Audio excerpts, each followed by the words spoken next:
Okay, welcome to Randolph Martin's Friday night sports talk.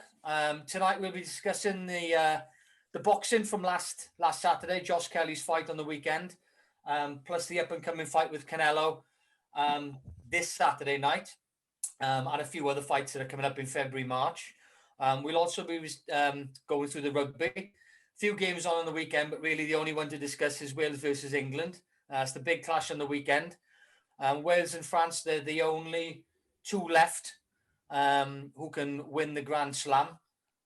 Hopefully, because France have lost 10 playing staff and coaches this weekend to COVID. Apparently it's up to 13 now. Scotland have got the upper hand, so we may be going into the weekend significantly higher chance of a Grand Slam shot. But first, we've got a Man City fan and a Aston Villa fan on the show. Two happy fans at the moment for various reasons. First of all, we got Ryan, who's a Man City fan. How are you doing, Ryan? All right? Good evening, all. Yeah, thanks for having me on. No, good. No problem. And we've also got Andy on, who's a Villa fan. You right, Andy? Yeah, all good. Thanks, Steve. Good. Martin's here as well. He's going to be co-hosting the show with me from now on a Friday at 5 o'clock. Dragon Sport Media. He works with and does podcasts for during the week on all things Welsh sport. How are you doing, Matt? I'm very well, thank you, mate. Working overtime now, doing the two shows, but it's quite fun. Because I'm just doing Welsh sports and stuff on Dragon Sport Media, so it's quite nice to be able to talk about Canelo and a few of the other boxers. Quite like, of course, the rugby coming up at the weekend, but I'll be talking about that anyway because it's England. So, but yeah, good week for me overall, mate. How about yourself? Yes, yeah, just looking forward to the rugby more than anything. But as I said, we talk about football first. We'll come on to the rugby later on. Otherwise, I'll go on for hours. I'd say we may as well start with Man City. Obviously, top of the league. Winning every game. De Bruyne not even playing because he's been injured. What are your thoughts, Ryan? Yeah, well, I've been walking around with a big smile on my face pretty much since the turn of the year. Well, probably before the turn of the year. The last time I was on the show, it's been...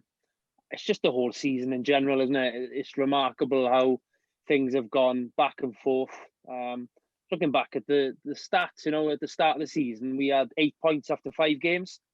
We got slapped at home by Leicester. We lost away to Spurs. It was, draws against Leeds and West Ham. Obviously, United and Liverpool were both draws as well. And then it was just...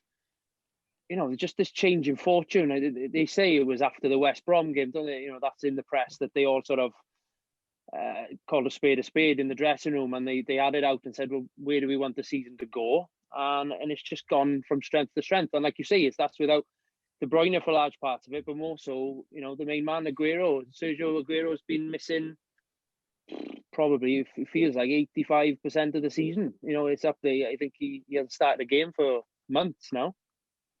Yeah, it's probably more than 85% of the season. I know that he played a couple at the beginning, got injured. I think he came on as a sub 6-7 weeks ago. He's been on the bench a few times, but if you take him in particular, obviously going back a few years, and I don't understand. I know there's pressure. Andy, you can come in on this as well, or Mart. I know there's pressure on clubs to bring people back. Star strikers. One comes to mind is Michael Owen. Going back a few years, I remember him playing. He played for England. I think it was when he was with Liverpool before he got his major hamstring injury, and he'd tweak something. You come off and then you're back within a couple of weeks. You're on the bench. You're sitting there for 50, 60 minutes, and supposedly you've got top physiotherapists, top trainers, because you're paying these people millions of pounds to play on a Saturday, and they come to their, you're back on, 60 minutes have gone, you're on the side of the pitch, you warm up for 2 or 3 minutes, you do a couple of stretches, and then you're back on. And this is my question, open floor to any of you. How is that the case for a multi-million-pound player who's been paid a fortune, where somebody like Colin Jackson, he's doing one race for 110-meter hurdles, and he'll be warming up and stretching for an hour and 45 minutes to get his muscles ready, compared to a guy who's been injured. He's obviously got short hamstrings because that was a problem with him for his career. What's the score with that? Anyone? What do you think, Ant? It's interesting. The hamstring thing is quite interesting, isn't it? Because people always used to say, someone's got a hamstring injury, that's it now. They're gone for whatever it is, 6-8 weeks. I remember reading not too long ago. I think it might have been Peter Crouch's autobiography, where he was talking about being sent out to Poland, and they've all got these sort of magic solutions now. They've got these sort of specialist units in places like Poland where they send players, and it's all sort of it's sort of freeze treatment and all this sort of thing. And the idea is that you actually can get people back much more quickly from hamstring injuries. And I think, I'm not suggesting that that's the case here, but I think certainly the medics behind clubs, and they're obviously under pressure, as you say, to bring these players back more quickly, star players back more quickly. But it does, you're absolutely right, it does seem to defeat the object of it, to actually send players off for all these expensive treatments, specialist hamstring treatments, and then to bring them back and expect them to be able to run on and take part in a really fast game of football after 2 minutes of stretching. So it's something, there's a sort of disconnect there, isn't there, between the treatment and the warm-up. But yeah, I mean, you mentioned Peter Crouch. I don't think there's going to be any shortage of him having short hamstrings, is there? Sure, anything. No, I think yeah, I mean, we've got a sort of similar situation. We've had a similar situation at Villa with Ross Barkley, and sort of you do get the impression players are sort of being brought back too soon. And there's obviously all sorts of pressure on that. But I would have thought one thing, obviously a club like Manchester City doesn't need to, as you say, they can coast without De Bruyne, so they shouldn't have to rush anybody back or need to rush anybody back, should they? Really? Well, they haven't rushed him back. No. I think one interesting point with that is you mentioned about the club medics and going abroad and stuff. He doesn't work for them now, but up until last year, a guy called Alex was the team masseur for the Villa, and I've kept in touch with him, and he's somewhere else now. But I remember the Invincibles. You got Lee Dixon, Tony Adams, Steve Bold, the 4 or 5 backs who were in their mid-30s. They used to swear that Wenger's routine for them, and the way that they prolonged their career, was they were having massages pretty much every day after sessions. Whereas the Villa guy was basically saying to me, look, you're only on the massage table at the Villa, and it's probably the case in most clubs, if you're recovering from injuries. Yeah. Whereas I don't understand, you've got, I don't know, anyone in any of those teams who's above 28 and your muscle elasticity starts changing, to prevent injury. It should be prevention rather than cure. Yeah. I just don't get, these guys are being paid millions of pounds. You would have thought they've got the best physios on the planet to work for these clubs, and a lot of the stuff is pretty obvious, and they're not doing it. Especially the warming up. Any player that comes on, you see them warming up. They've got their tunnels. I know that Spurs have got their new, running stuff underneath. But there's no point in warming up for 20 minutes before a game, going and sitting down, watching the game for 60 minutes, and then trotting for 2 minutes because you've lost all that warm up. I just don't get it. To be fair though, Steve, there are quite a lot of massage parlours down by the Villa ground, so perhaps they were using their services rather than your mate, to be honest. Yeah, you might be right. You might be right. But no, isn't the modern equivalent of what used to be in the old days the magic sponge for players who were injured during the game? Isn't the modern equivalent the ice bath after the game? That's supposed to sort of cure every bit of stiffness and everything else. They're saying that, but just to jump in, obviously let the other driver speak and have a talk in a second. On the cryo chambers and the ice, it's still out for debate. There's been results recently where they're thinking it might do the opposite effect. It's every few years. I remember, a quick one would be every 5 years they change the stuff to do with CPR in life-saving. 1 year the recovery position should be this. The next year it changes, and then it just goes on in a cycle. So nobody actually knows 100%. You know, I know Bailey uses the the ice bath, and a few of them use it after the game. But in 5 years' time, it could be, to the detriment of. It might be okay for muscles, but the shock to the heart, they just don't know. They really don't know, and it changes all the time. But what do you think of that, Ryan? Because you've been into that kind of thing. Yeah, I think Tevez is springing to mind. I remember I did the tour of the Etihad a few years ago now. It was the second time I'd done the tour. And the tour guide, was sharing little nuggets of information. And he pointed out in the changing rooms, he said, that bath there, Carlos Tevez goes in there. As soon as he gets in after the first half, he'll strip off and he'll have a complete ice bath listening to the team talk. And then we'll get out, kit back up in a brand new kit and go out. I was thinking, surely that can't be true. But then, they're playing in kits, and I started noticing he's coming out immaculate again. And, so the big name players are swearing by that sort of treatment. So I don't disagree that there's sort of waves of new initiatives and things are changing all the time, isn't it? So, yeah, I don't disagree. When you were discussing there, I was thinking of other sports, and rugby stands out for me because a lot of these clubs, they've got bikes and things like that, in the touchline area. I'm just thinking, I've never seen a footballer on a bike, and you'd think at least they're watching the game for that period as a sub. They could be on just ticking over a little bit, You'd think, why are rugby players doing it when football aren't? It's interesting that. I think there's something within. So I mean, it's a massive generalisation, but we were obviously sort of far behind the Europeans back in the 90s and whatever, in terms of training, in terms of fitness, in terms of well-being and all the rest of it. But it's interesting listening to Thomas Tuchel's talking this morning about Olivier Giroud last night, and obviously he scored that wonder goal. And he was basically saying, he's an absolute sort of exemplary professional footballer. He looks after himself. He's in incredible shape. He's his training is brilliant, and his diet and everything else. I mean, you wonder to a degree whether you can offer the best treatment and best facilities in the world, but it's got to really be down to the player to actually sort of follow all that stuff as well, hasn't it? And I just wonder whether some of, again, we're mostly talking about blokes in their 20s, aren't we? You wonder whether, sometimes they're not helping themselves to get back from these injuries. I think with, you mentioned rugby and football, the big difference between rugby and football, rugby is light years ahead of football on the fitness side of things. I was lucky enough back in, I think it was probably the early 90s. My manager was the Welsh fitness coach of rugby, Peter Herbert, and he was Ryan knows him.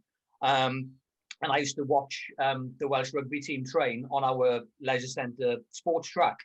And you're talking early 90s, maybe even late 80s. They had Prozone, basically tracking all the players around the pitch, how far they'd run and everything. He had data on every single thing, the fitness tests, every game, how far they'd run. So in effect, nobody could hide.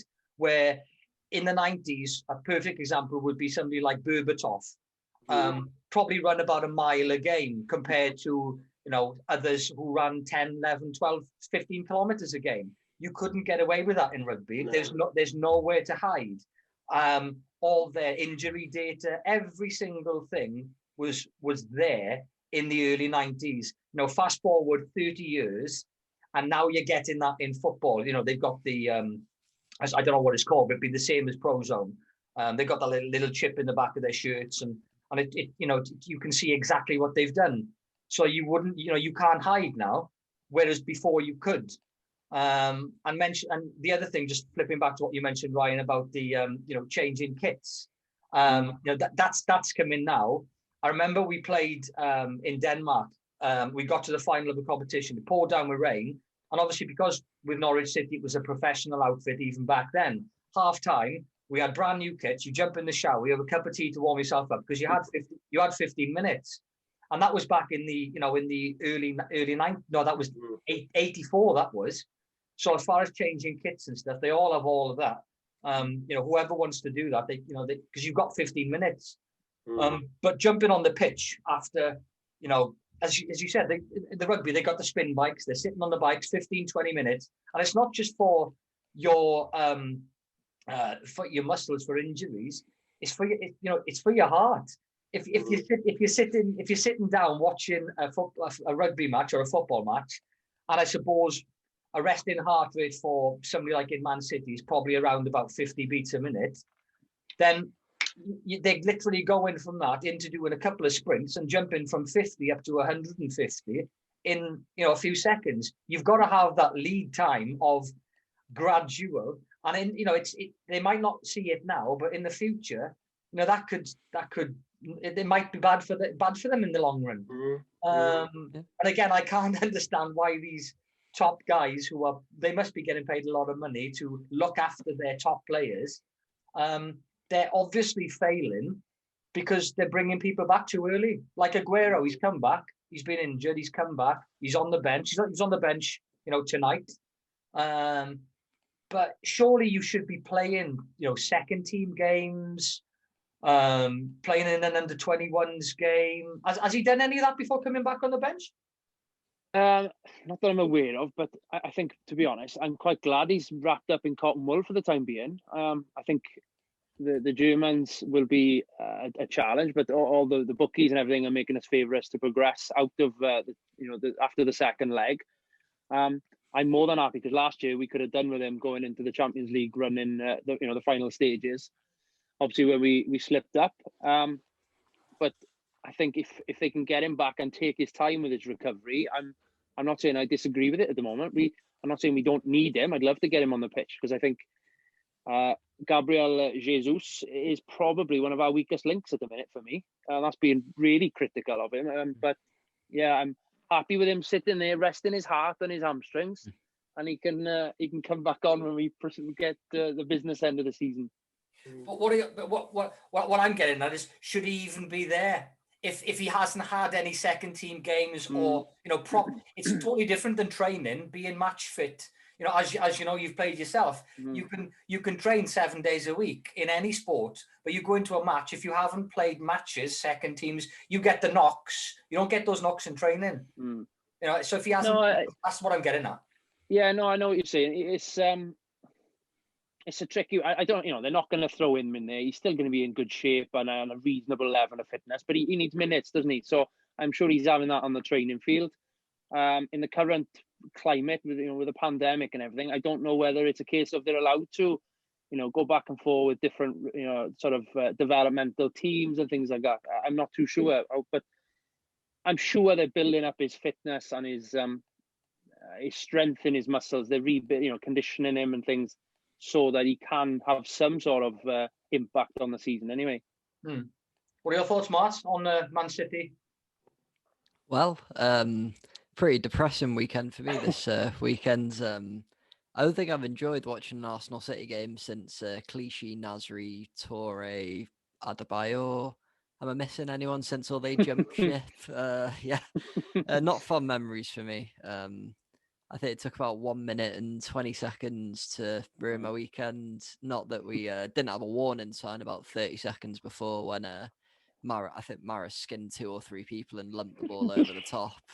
Bit of a recycle back to him and then sent it back over 1-0.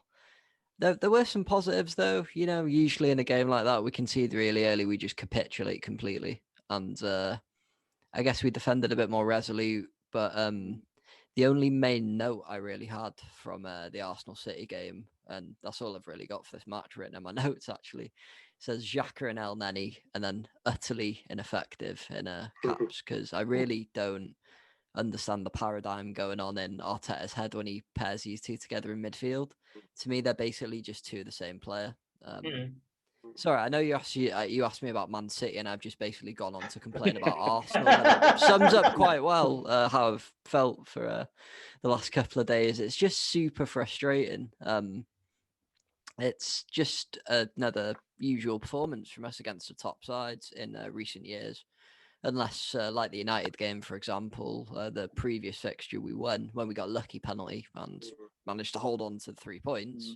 Just sit deep, occasionally press as a unit, but usually, to be fair, Erdegaard, I noticed him sort of getting on the front foot a hell of a lot more than Ozil would have. Any reason to slag that guy off now he's left? In terms of damage limitation, being the scoreline, fair enough. It works and it got the job done, but we really do struggle. Yeah. It's funny you mentioning Arsenal there in relation to Man City, because it seems to me Man City this season, it really reminds me of those seasons.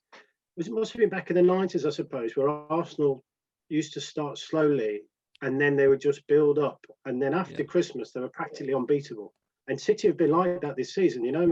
As you say, they started slowly. They had some results, the Leicester results at home, where you wouldn't expect them to, expect to lose the odd match maybe, but not like that. And then they've just gradually sort of crept up on everybody, and now they do look unbeatable, don't they? Really, I mean, maybe be the odd one result go against them, but they do look pretty much unbeatable. And you can't help thinking it's as soon as that centre half partnership found its legs, really, because I mean, as everybody says, last season they didn't really replace Company.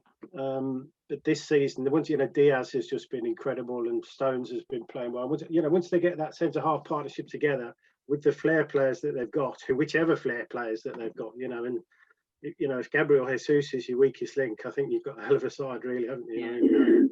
I just think that they do look, like the Arsenal of old at the moment, or they just look like they could just win every single game from here to the end of the season, for me, including the Champions League.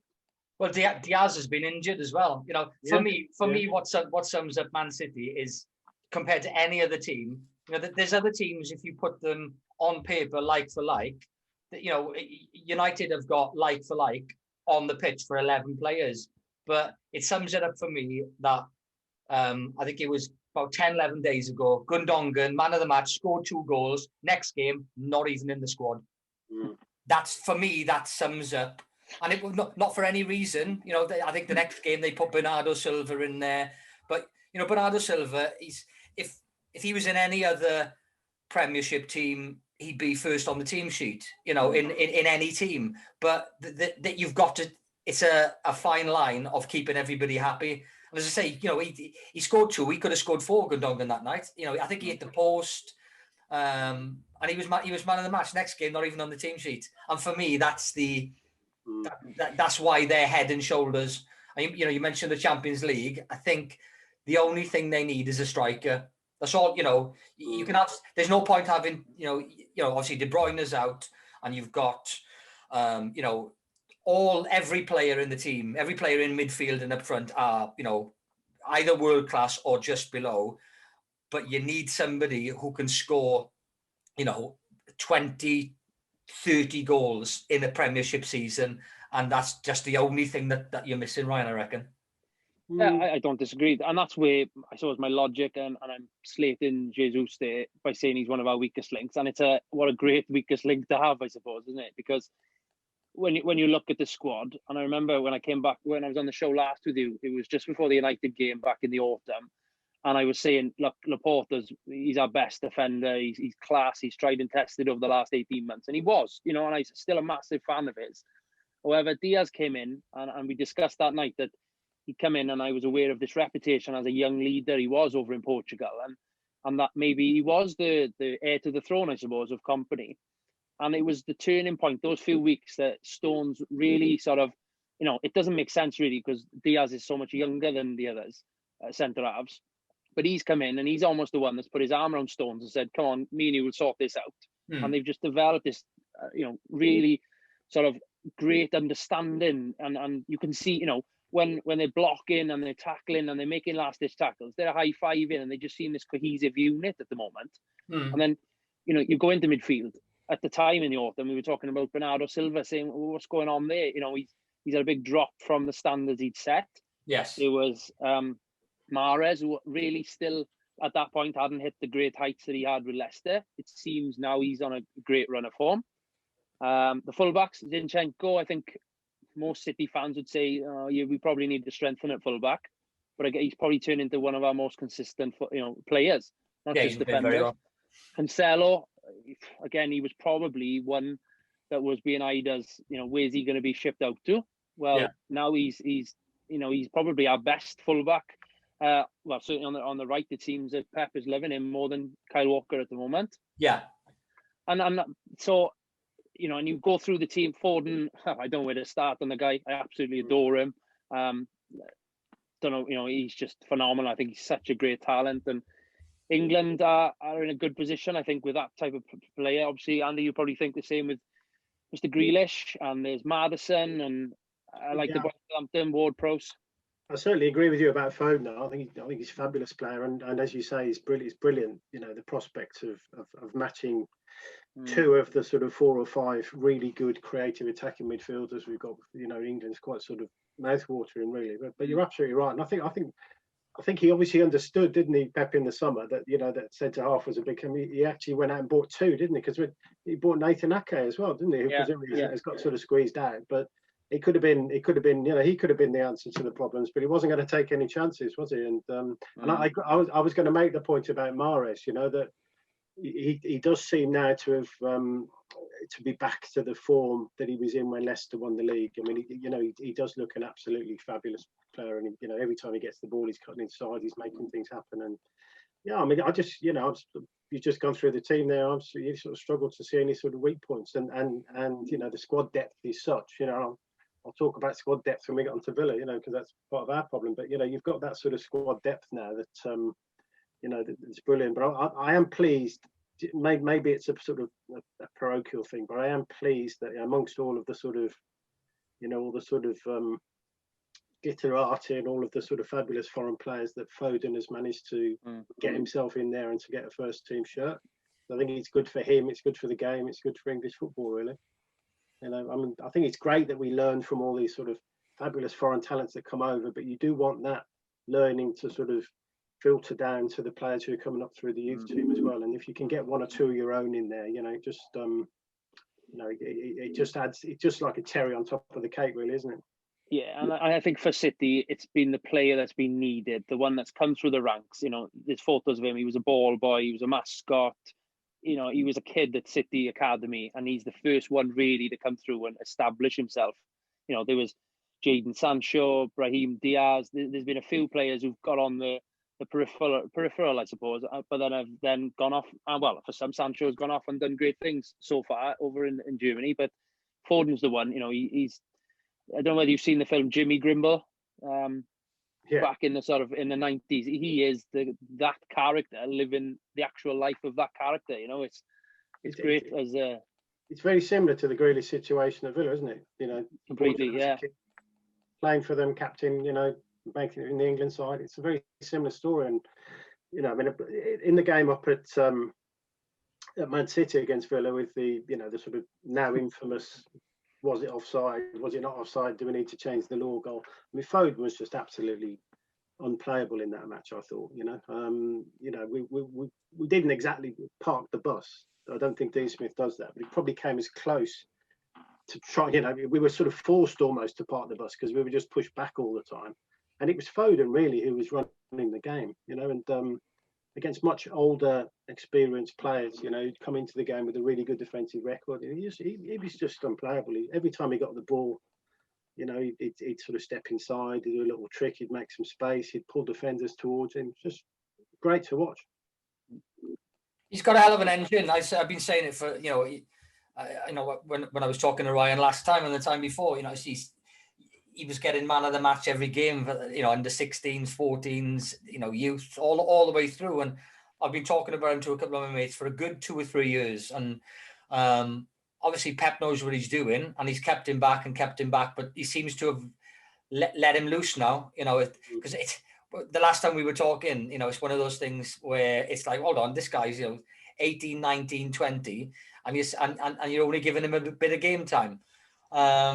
As in, he's going to burn out. Well, you don't burn out at 18, 19, 20. Yes, you're not going to play 3 times a week, but if you're playing on a Saturday, by Wednesday, at that age, you're 100% recovered. It's not like an Ibrahimovic or a Gareth Bale where you've got to give them a week to recover from a half an hour. But yeah, for me, Foden, he's world class already. He pops up, he scores goals. You mentioned Mahrez, again, another great player. But I think the only one downside for City, and this would be the same for the Barcelona team when they had their best team, or United or Madrid, when you're a striker or an attacking midfielder, if you play 2 or 3 games in a row, you've got that instinct. The instinct is there. You don't even need to look. If you've ever played football and you're a striker, you're running towards goal. You don't even need to look at the goal because you know exactly where it is and where you're going to shoot. No matter where the keeper is, you just know where you're going to go. And if somebody misses a game, like say Gundogan played a couple he's playing tonight. He missed that game, the last game, because he wasn't even in the squad. So if you miss 10 days, that instinct and it's not so much you can practice it all day, but when you've got, obviously not at the moment, but when you've got a crowd there and it's on somebody else's pitch, that instinct, it can go within a week or 2 to 3 weeks if you've missed a few games. That's the only problem with a massive squad. And it's the expectation of the supporter. Aguero, or even Sterling. Sterling missed a couple of games, and he's not a natural goal scorer. You can see, when he played for England, he couldn't hit the barn door. And then comes back and plays really well and scores loads of goals for Man City. But when you miss a couple of games, you lose that instinct. And for me, that's the only problem with playing so many games and rotating the squad. Fair enough. Put in your second team when you're playing in the FA Cup. You've got enough players. You've got your 26, 27 man squad where any of those would get into Fulham or any of the bottom clubs. Just put them out in the FA Cup. You don't need. Did they not do that at Swansea? Did they put out a full strength side at Swansea then? No, not. Go on, Brian. Go on. Yeah, it was a half decent team, to be fair, against Swansea, but it was rotation again. Foden, I think, played in that game. Gundogan played in that game. We're getting to the point where we've got 2 very good players, if not excellent players, in every position, and it's a great luxury to have. And you could pretty much say, well, lucky dip tonight, and put a team out and beat most teams the way they play it. The fact that you look at a successful club, and they've probably got that one striker, maybe 2 strikers ideally, who are banging in, like you said, Steve, 20, 30 goals a season. At the moment, Foden's top scorer, Gundogan's second. Exactly. That there's no sort of, goal poaching glory man, front man at the moment. And that's what I meant, I suppose, with the Jesus comment, where Aguero for us is 30 goals a season standard pretty much for the last, 11 years that I think he's been with us. And that's probably where I think, everybody's looking now at Haaland is obviously being mentioned. There's there's the Messi saga going on. Coyne, have you heard, been on the radar with a few clubs? What's going to happen in some? I think it is time that City had, I suppose, a marquee signing again, really, to fill that void. And then I think, Pep's got pressure even more so then, because he's got that complete, it's just an ultimate squad then, isn't it? I suppose maybe with his, his sort of Barcelona background, he doesn't probably favour having a classic front man. It was never Barcelona's way, was it? It was all the strength of their attacking midfielders, really. Which is the way City are playing. And if you're scoring, I don't entirely agree with Steve on this. I think if you're scoring goals from all over the pitch and everybody's chipping in, sort of 8-9 or whatever, then I'm not sure, you need that. I mean, it's a different way of playing. But I suppose the thing is, it gives you other options, doesn't it? That's the thing. You can play a different way. But very rarely are City finding themselves in the game at a point where they have to try something different. That's the point, isn't it? The only one that comes to my mind where we've really been, sort of under the cosh and looking Jaws in the face was the cup game against. I'm struggling to remember, unfortunately, Northampton or one of the low league clubs. Wasn't it Cheltenham? Was it Cheltenham? Could have been Cheltenham, yeah. Apologies for if any Cheltenham fans are listening. But it was, oh my God, what's going to happen if we, go out to relevant minnows in comparison? And, he brought on Laporte at the bar. I was thinking, what's going on? But it allowed the team to move shape and the dynamics changed. And thankfully we came back and got the win. But I think with other teams, a bit of misfortune and not playing well, etc., we've been allowed to just build up a bit of a consistency, play in this different way. And I agree, that sort of false 9 approach that he seems to be favouring at the moment. Is well, it's proven successful at the moment anyway. I agree with what Andy's saying in a way, as in, for me, there'd be no point in having somebody like I rate Cavani at United. He's come in, same as what you said just now about who are you saying keeps himself fit? You talking? Chelsea. Giroud. Yeah, Giroud, same as him. You look at Cavani. Even when he started a couple of weeks ago, he's all over the pitch. He's back in defence, and he runs for 90 minutes. But he's a target man. But when you do look at City, and Sterling's not a particularly good crosser of the ball. So if you were a Cavani or an Ibrahimovic or a tall hit man, you're probably not gonna score goals from Sterling crossing the ball to you.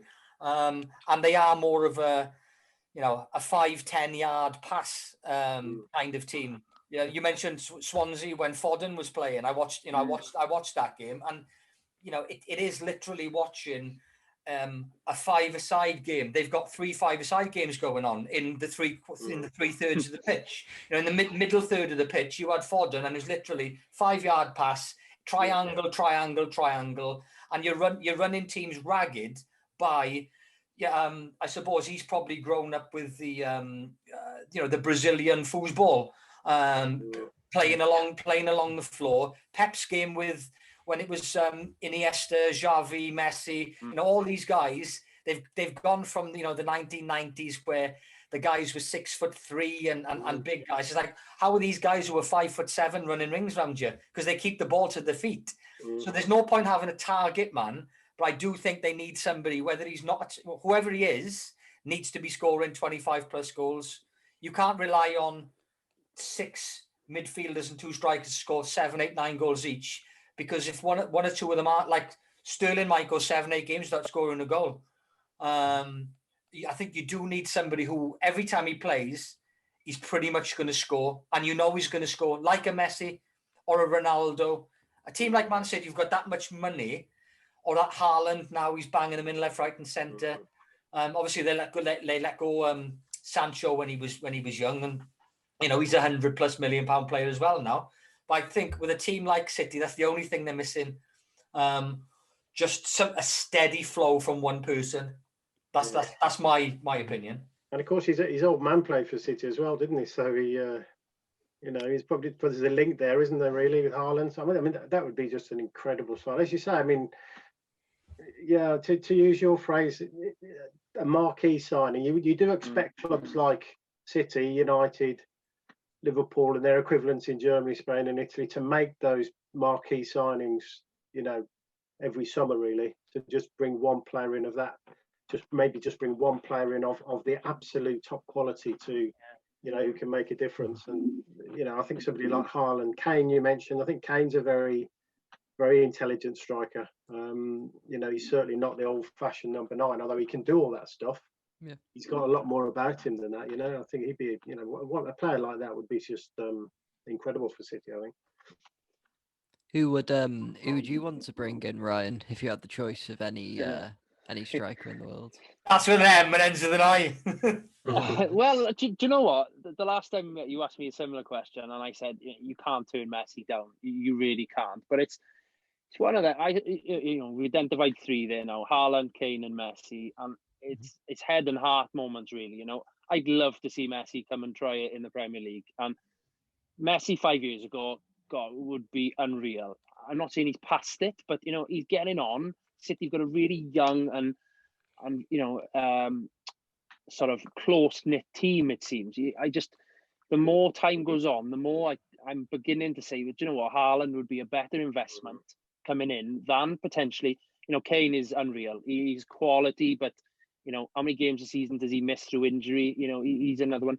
I read an article actually this week on Hazard over in Spain.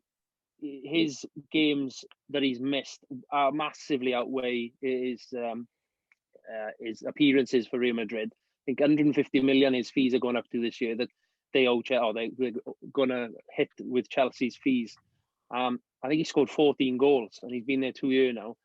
So not every massive signing is going to work, and it's a bit of a gamble, but I think if you're asking me, Martin, outright, I'd probably say go with my head at the moment more so than my heart, and I go with Haaland. Yeah, definitely. I'd take him at Arsenal any day, especially over Aubameyang and Lacazette at the minute. But he's just so for his age, he's just such a complete finisher. But you read all the stories popping up on social media every week, like Lad Bible and whatever. Is it Sports Bible nowadays? Saying about how he'd play for Norway under 13s or whatever, and they'd win 15-0 and he'd score 14. And he's so dynamic, and he's that. I think a bit like Harry Kane, he's that complete striker that can play as a sort of target man. If you're at any point desperate in a game, maybe, in Champions League or something, you need a goal, you want to lump it up to someone, completely throw Pep's tiki-taka system to the wall, you've got the option to do that. But he's also got the sort of individual abilities to play into a Guardiola system. I think Haaland would be a very good fit. Aside from that, it's a bit tricky to pick like an elite striker that they could bring in, really, aside from someone like Messi. Suarez is more than past it. I mean, he's at Atletico now. Would you even take someone like him? Not really. Not many names jump out to me, really, thinking about it. You see, I think that looking at the German league at the moment, and you're looking at Bayern, and they're not running away with it, and their strikers are aging, and they've got a track record of buying players, star players from other German clubs. I really think they'll be making a push to buy Haaland at the end of the season. I'd be very surprised if they weren't in the mix. Yeah. Because they are still brilliant. You saw them against Lazio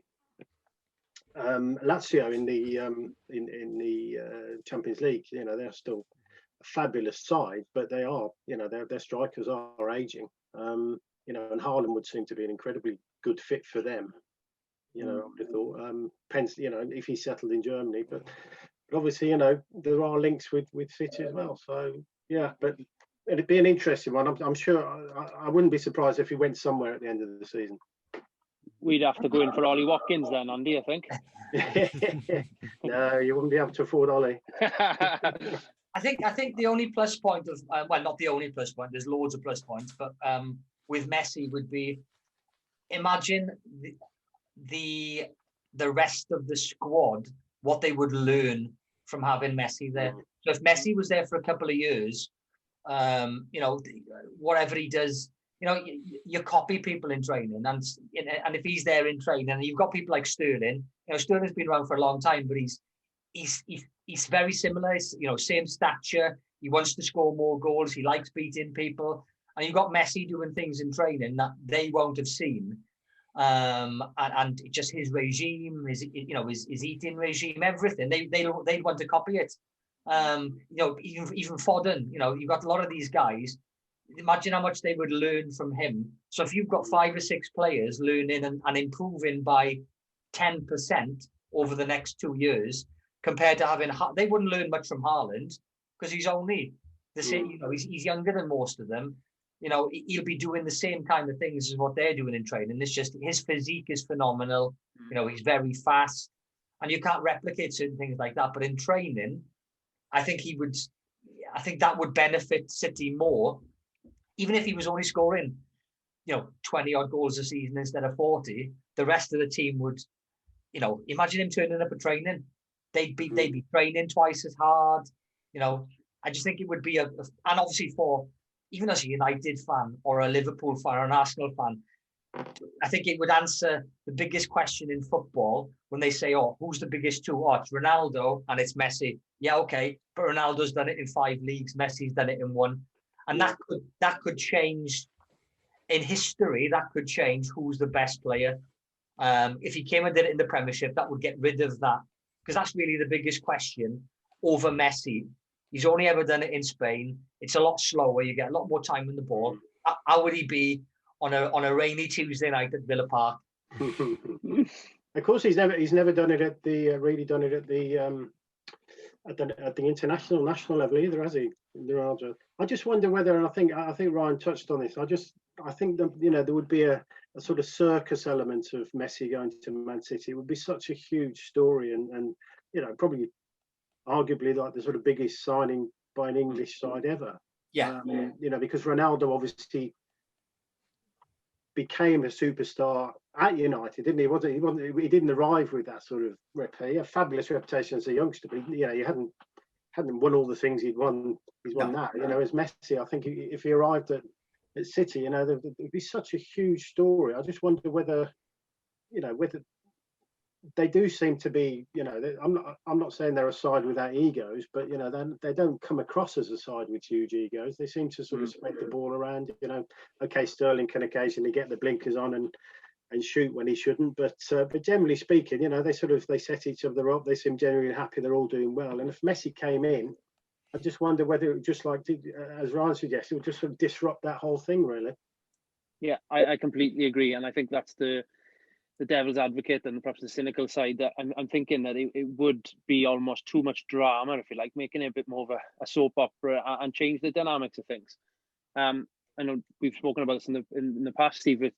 Would you rule out seeing Messi at City and Ronaldo back at United for one last hurrah with those two? I think it's possible, the Ronaldo thing, because obviously there's been rumblings in the last 6 to 12 months about certain Juventus players not being, youngsters not being able to get in the team because the way that Ronaldo plays, it doesn't fit. And they've got to be looking towards the future, because he's probably, I think he's 36, isn't he? He's gone 36 a few months back, still banging in the goals, but you'd take him back at United for a couple of years. He loves Manchester, he loves Ferguson, so you just don't know.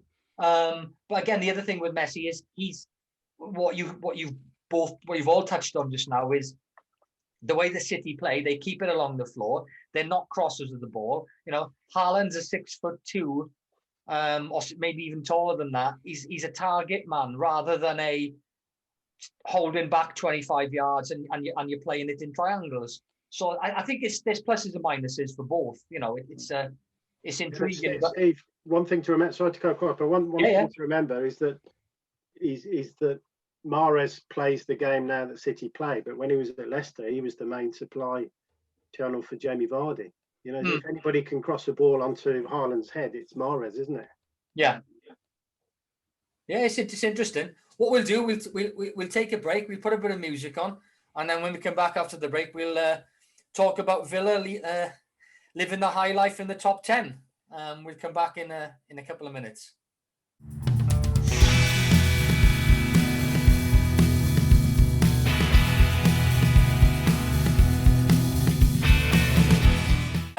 So we come on to the Villa. Grealish, is he still injured? Yep. Yeah, I think like all managers, I think managers sort of say, we don't think it will be too long. It'll be back, but what I'm hearing is it'll be 4 weeks. So I think he'll probably miss another. Personally, I think he'll miss another 2-3 games. So, obviously, you've had a couple of wins, couple of losses, a little bit inconsistent. Shame about the the game in hand. One of the games in hand you lost, because I think you've still got 2 games in hand over the top 4 to 5. Yeah. But so obviously Grealish is your main. He's your main man. You're probably losing a good 10% or more, aren't you? Really, when he's not playing. Yeah, for sure. I mean, I wouldn't say we're not a one-man team. We've got other players that can we've got Watkins and Traore and people that can hurt other teams, and we've got some decent midfielders. But clearly he's our best player, and he's the creative sort of heart. And I think what's happened this season quite clearly is through better signings last summer than the summer before. The signings, particularly with strengthening up the defence with Cash and Martin as the goalkeeper, and by bringing Barkley in, and we'll get onto him in a minute maybe, but by bringing Barkley in, by bringing Traore in, the main thing that has done, apart from improving the quality in the squad, is to free Grealish up. And it's free Grealish up. I mean, last season, if you remember when we had that sort of miracle escape, you'd often find Grealish sort of back in our penalty area, sort of trying to get the ball, and he was sort of doing the work of 3 men. But bringing Watkins in, he's a really decent number 9, and he can hold the ball up well, and he can bring other players in. By Barkley at the start of the season was taking some of the creative workload off Grealish. And people like Troy Ore can sort of chip in with goals, and I think because we were more secure in midfield and defence, it gave Grealish that freedom to sort of be more creative and to play further up the pitch. And that's obviously what you've seen this season. And so he's contributed more goals, he's contributed loads more assists, and he's caught the eye of the England manager, rival managers, and sort of TV pundits. Obviously, you know all this, but to lose him, yeah, absolutely, and not just to lose him, but the promise that Barkley started with in the games, the games against Liverpool at home, Arsenal away, sorry to mention it, but and Leicester away, the start of the season, Barkley was arguably as good as Grealish. Got an injury, hasn't looked the same since he's come back. He's been substituted most games over the last 3-4 games after 60 minutes. He's frustrated himself. In one game, he sort of kicked all the water bottles over. He's not playing particularly well. He's sort of strolling around the pitch. So to have lost Grealish and then Barkley not really doing what he should be doing, and the commentator was the same before the Leicester game, Barkley's got his chance now. He can step up. He can be the main man. Didn't do it. He was dragged off again, after 60, 70 minutes. So yeah, it does leave us sort of a little bit sort of bereft on the sort of creative side of things. But the other thing is that we lost Matty Cash, who's been absolutely brilliant. Another signing last summer, right back from Forest, and he's been absolutely superb. And brought in El Mohammadi, who was a great Championship right back, but isn't particularly good at this level. Probably won't last beyond this season. And against Leicester, when you're up against the sort of Harvey Barnes, I mean, I think at least one of those goals, Cash would have had a chance of getting the tackle in, closed him down. Might not have got the ball into the box. So it comes back to what I said earlier about squad depth. Really, the squad depth thing. I mean, we bought well, but you are dependent on not getting injuries to your key players. And I think I've said to you before on one of these podcasts, Steve, we haven't actually got a replacement centre forward, really. I mean, if Watkins has played more or less every minute of every game and has been brilliant, if he was injured, we've got Wesley, the Brazilian, who's been injured since last January, 13 months now, and he's still not showing no sign of coming back to full training. And we've got Keenan Davis, who just doesn't look good enough at this level and has never scored a Premiership goal. So, if Watkins were to get injured, as has happened with Grealish and Cash, you've only got to lose 2 or 3 players. If you're in those sort of second season in the league, middle of the table sort of placings, you lose 2 or 3 key players, and it looks very, very different. And I think that's where we're at now. Yeah, it's a shame because you've beaten teams, named teams. Arsenal, Southampton have obviously had a really bad dip in the last 5-6 weeks. But you've beaten the teams who your position in the league should dictate. You've beaten Southampton, you beat Arsenal, but then it's the difference between there and moving up an extra couple of places. West Ham, I think, are in 4th. Leicester, 2nd and 3rd between them and United on the points difference. But you lose against them to move to the next level. I'm not saying you're going to beat all of them, but you need to be beating teams that are at above. But that's your problem. I think with even obviously Liverpool are the exception. Yes, they're still in 4th. Not in fact, no, they're down to 6th now. But they're losing players every week. And they haven't got this.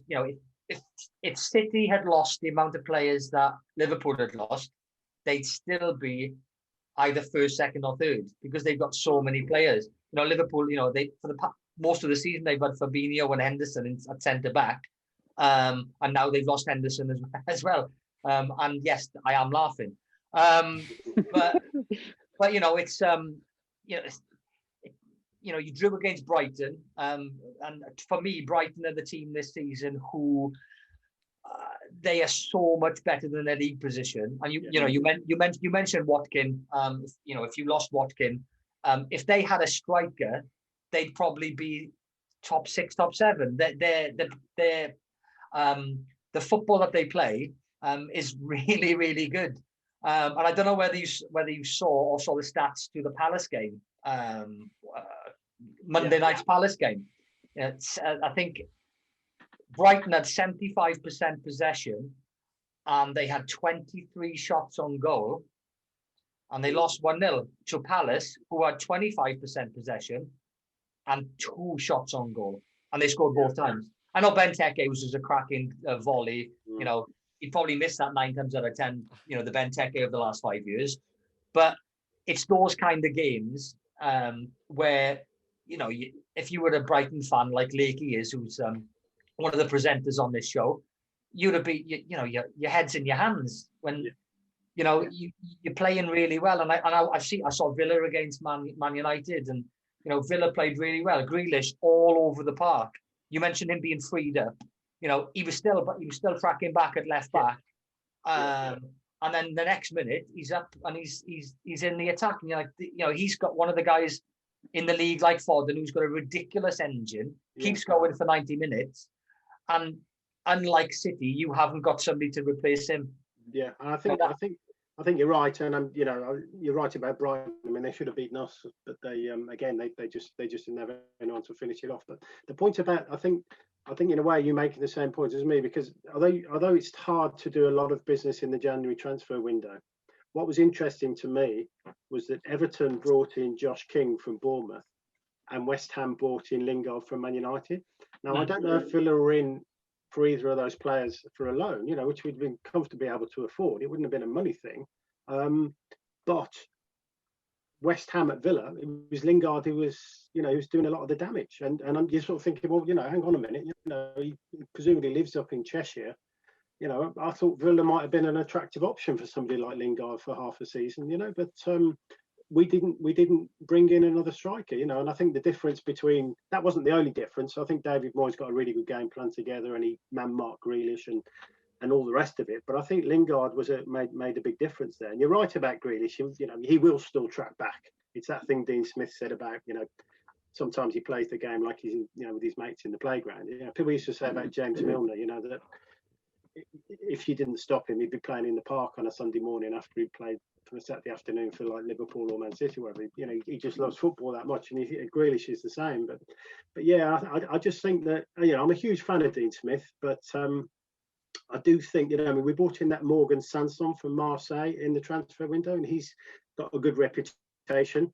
You know, as a sort of goal-scoring midfielder. He's only been used sort of sparingly so far. It'll be interesting to see if against Leeds this weekend he bites the bullet, Dean Smith, and drops Ross Barkley and plays Sanson from the start. You know, I think a lot of the fans think he should play either Sanson or the young lad Jacob Ramsey rather than Barkley, who doesn't really deserve his position in the team based on the last few weeks. So that will be interesting. But he was the only player we really brought in January, Sanson, when I think the fans were sort of clamouring for, you know, for a centre forward. I think part of the problem is, and I don't know if this was the case with, I don't even know if we were in for Josh King or Lingard on loan, but I think obviously you were talking about Man City and not having a number 9, and most teams now not playing, you know, 2 up front.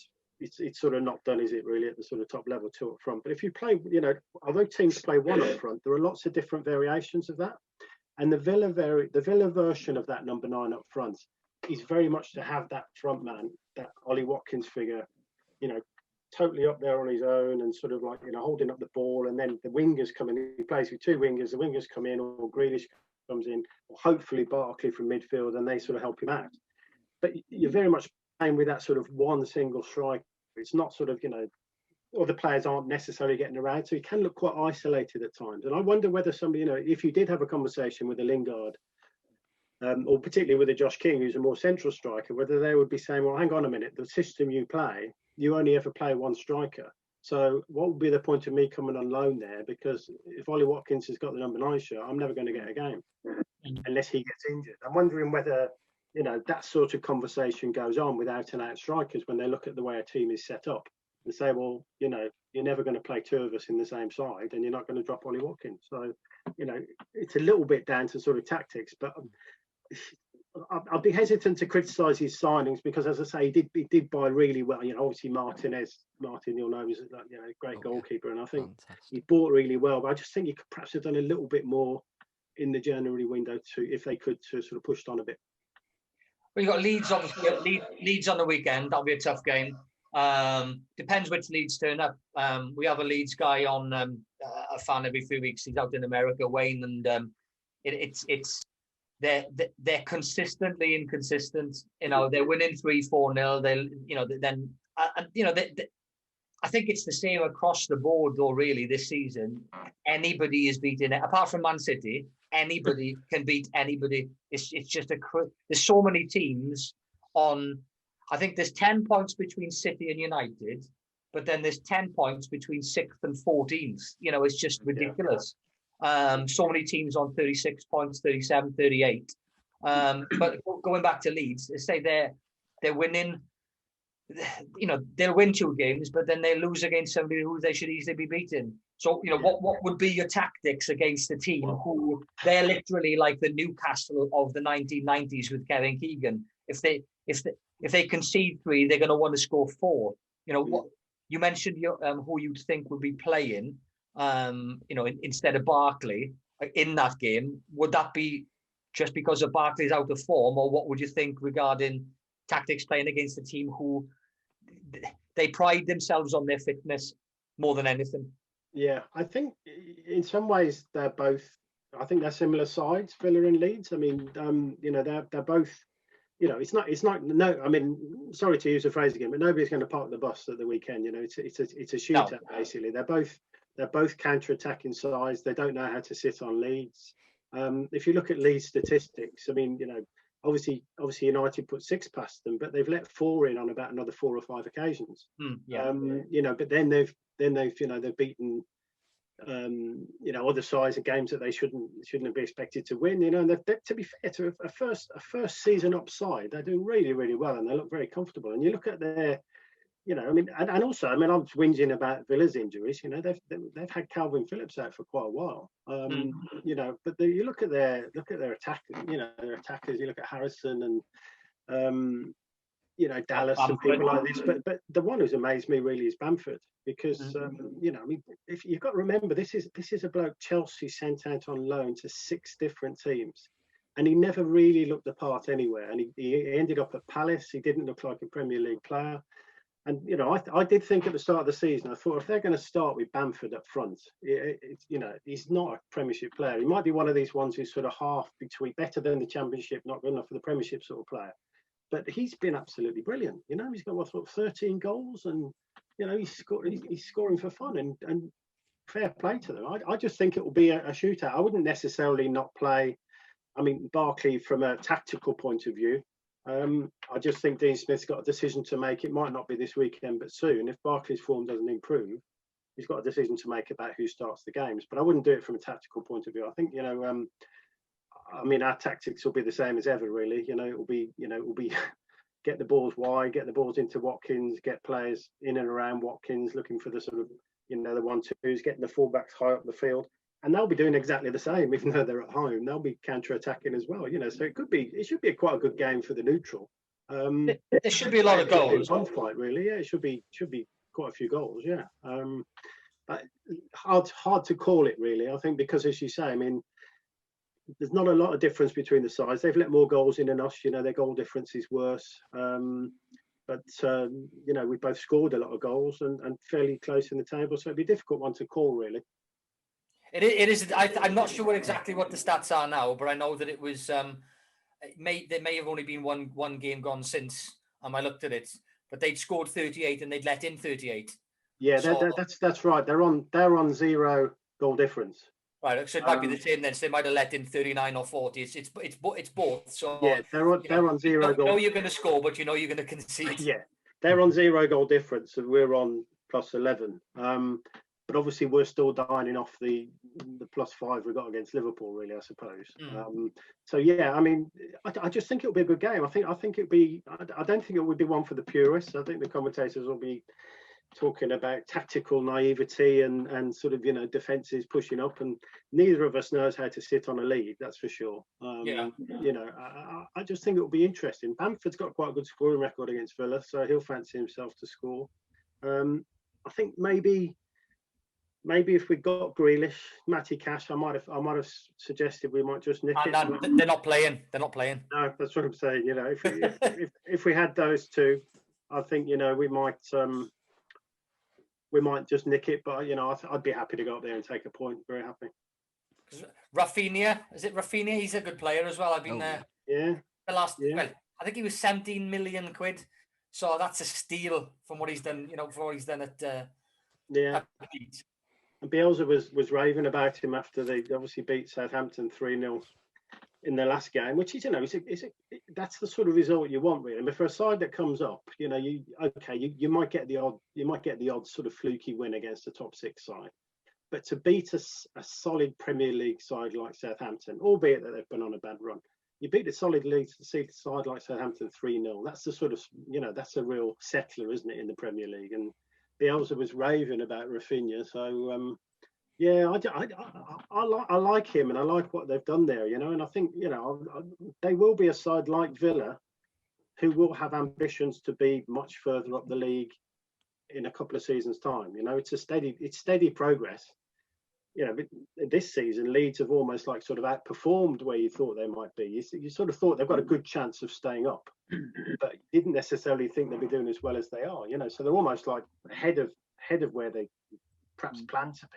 Ahead of the sort of game plan. And Villa are probably just about where we thought. Just sort of struggle to stay up the first season, do it by the skin of your teeth, and then push on from there to sort of mid-table, and then every transfer window try and make the squad better and gradually, get up to, sort of seventh, eighth type of thing, sixth, seventh, eighth. I mean, that would be the ideal for Villa fans, and I suppose with Leeds fans as well, and so we're similar sort of size clubs with similar histories, and I think it will be a good game. But do you remember what happened the last time we played there? If you remember what happened, the goal that they gave back. Yeah, but they basically. We had a player down and they carried on playing and scored. And Bielsa told the players, he got the ball off them and he told the players to give us the ball and not to try and tackle us because he didn't think it was sportsmanlike to have scored the goal. So just let us kick off and basically walk the ball into their net. And was it Pontus Jansson that tried to stop it going in anyway? Janssen didn't get the memo. No, or he just ignored it probably. He must have wondered why nobody else had tried to put a tackle in before it got to the penalty area. And of course, the joke around these parts is that Birmingham City would have still missed. I remember it now that you're saying it, but. I think your crucial thing is having Grealish back. You mentioned, I think Leeds would have been happy to get the 40 points. The guy that we have on the show, 40 points is always the first. Yeah. Your first goal at the start of the season. If you're not a City, United, Liverpool, and they're nearly there. You're nearly there. And as I say, you've got those. It's a shame. You've got those 2 games in hand. Grealish is out. And it leads, as you said, it's a shootout. It's a 50-50 shootout. It could go either way. They've got some good players who are firing at the moment, and you're missing a couple of your crucial. So that might sway it their way. But as I say, you still got your 2 games in hand, and you're right up there. We were talking the first time you came on, and you were saying, I think we'll be top 6. No, I didn't say that. I didn't say we'd be top 6. What I said was that there's no reason why Villa shouldn't have ambitions to become a top 6 club. I don't think we'd finish top 6 this season. I think I always thought we'd do well to finish top half, but around about sort of halfway. I mean, if we finish 9th or 10th, I'll be absolutely delighted. I know some people have got a bit giddy and are talking about, before Greece got injured, about getting into sort of European spots. I mean, I never thought that, but I do think that Villa, like I was saying just now, Villa and Leeds, West Ham, other clubs won't accept that the top 6 has been there traditionally for the last few years, have got any right set in stone. You've seen what's happened to Arsenal this season. The clubs can drop out based on form, and all those clubs will be pushing, with the backers they've got, with the squads they've got, improving every season, good managers, settled. They'll be looking to get into that sort of top 6 over the next few seasons. That was my point, really. I wouldn't be sort of egotistical enough to think we'll do it this season. Yeah, West Ham have bought well. That's why they're in 4th. But I think the way that Villa have played this season, they're every right to be where they are. And as I said, those extra couple of games that they've got, you could be close to. You'll be close. I think. Again, Grealish dependent. You'll be very close to top 6 this season. But then they've got to put the money in their pockets, their hands in their pockets to get some money ready for next season and buy.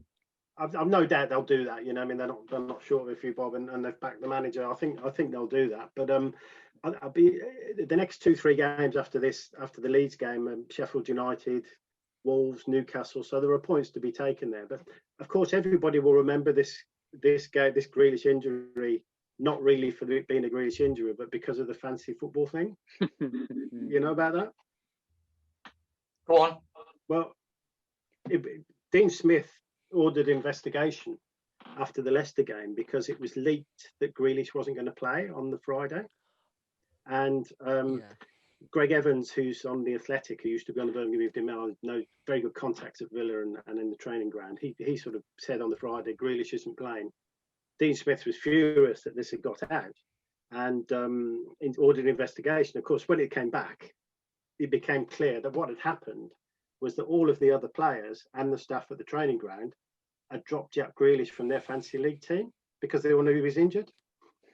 So the journalists who follow Villa realised something was going on because they'd all dropped Jack Grealish for the fantasy league team. So now Dean Smith has banned the players from having fantasy league teams.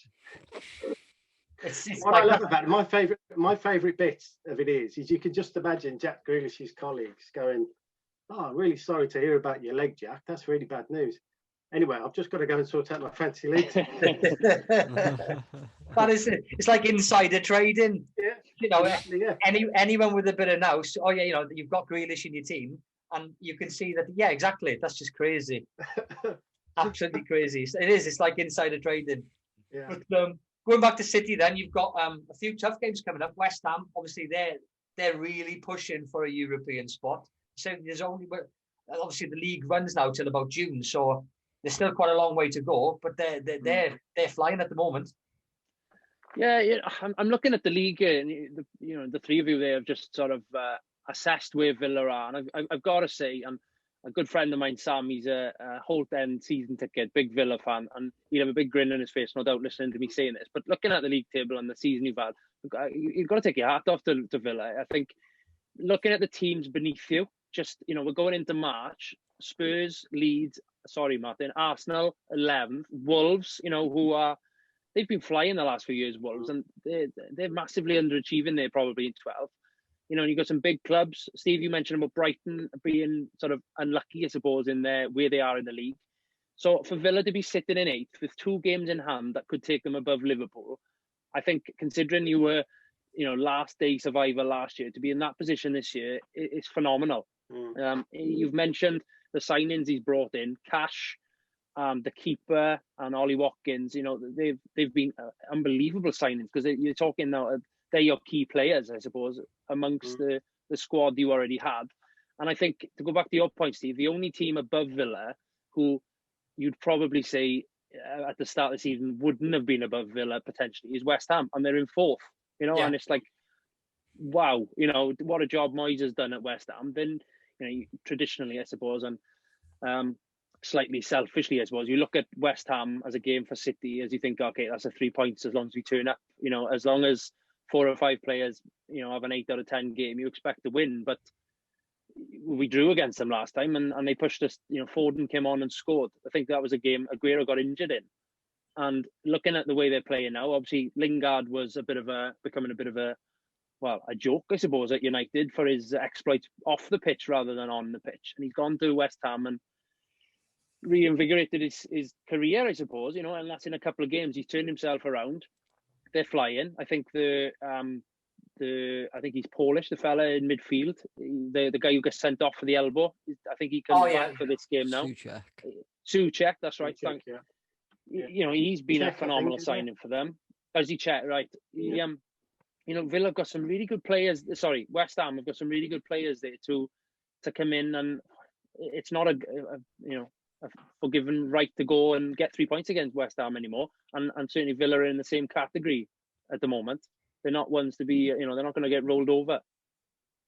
The other thing I think about West Ham is that, and you talk about, Steve, you're talking about Brighton this season been in a false position. If you remember, West Ham finished just above Villa last season. They were the team last season who were in the false position, the equivalent of Brighton this season. They played some nice stuff last season. They've built, he's bought well, he's added to the squad, he's given it some strength. The only thing that makes me look at the City game and think that they won't cause them problems is the way that they performed at Man United in the FA Cup. You know, where they just, it almost seemed that they thought that the occasion was almost too big for them, and they didn't play the way, because that was just on the back of their performance at Villa, where they'd actually steamrolled Villa and they looked really good and all the rest of it. And that confidence didn't go into that Man United Cup game. I mean, they picked up a little bit in the second half, but the first half, they were absolutely dreadful. You know, they're totally against the way they've been playing. And I'm just wondering if they might go to City and, you know, put in a similar sort of performance and think, you know, well, you know, we're doing pretty well. We'll beat the teams we're expected to beat. But have they got the self-belief yet to think that they can go and win somewhere like Man City? I'm not sure. I don't know. When you might be right. They've gelled very well, as you mentioned just now. I think one team that I think you mentioned earlier on, Everton. They're the other side that come to mind, who have bought really well. And you look at their position in the league. You know, they're in the top 6. They've just jumped above Liverpool. You know, and with the I think they've got a game in hand as well, which should put them, you know, an extra 3 points up if they win it. But those, I agree. You know, those are the teams that, you know, Everton, West Ham. I just think that you could turn it on its head and say they've got nothing to lose. No, you know, pretty much every team that go to Man City, it depends on the history of the rivalries between these certain clubs. But they're all going to go there with. It might not be belief, but it's more of a case of we've got nothing to lose. You look at City, you know, I'm going to be playing against that guy. You know that they're better than you, but that's the team to beat. And every week, City, it could work the other way. City are winning all the time. You know, will they become complacent? You know, I know they're professionals and you've got Guardiola there at the helm, but at some point, you're going to lose at some point. You can't keep winning. And a team like West Ham or Everton, I think you got Man United and Wolves coming up. I think Southampton would be a foregone conclusion. They're awful at the moment. Fulham, they've won a few games to keep them just above the bottom couple. But really, it's the West Ham and the United game of the two that City will be targeting as the tough games, mainly because they bought really well, haven't they? I wonder whether you're right. I wonder whether it will come down to, you know, it's a bit of an old cliche in football, but if City score early against West Ham, have West Ham got the wherewithal to come back, or is it going to be damage limitation? If the game goes on for a bit, and West Ham are competing fairly well, you know, perhaps, you know, they won't have the possession that City have got, but they're still in the game. Perhaps their confidence will grow. But a lot of games City score early, don't they? And you could just sort of feel the optimism just sort of disappear from their opposition, really. And then it does become a question of how many, doesn't it? Yeah, Gary Neville made a great point on the weekend, and it's very metaphoric, I suppose. He called Man City like Floyd Mayweather.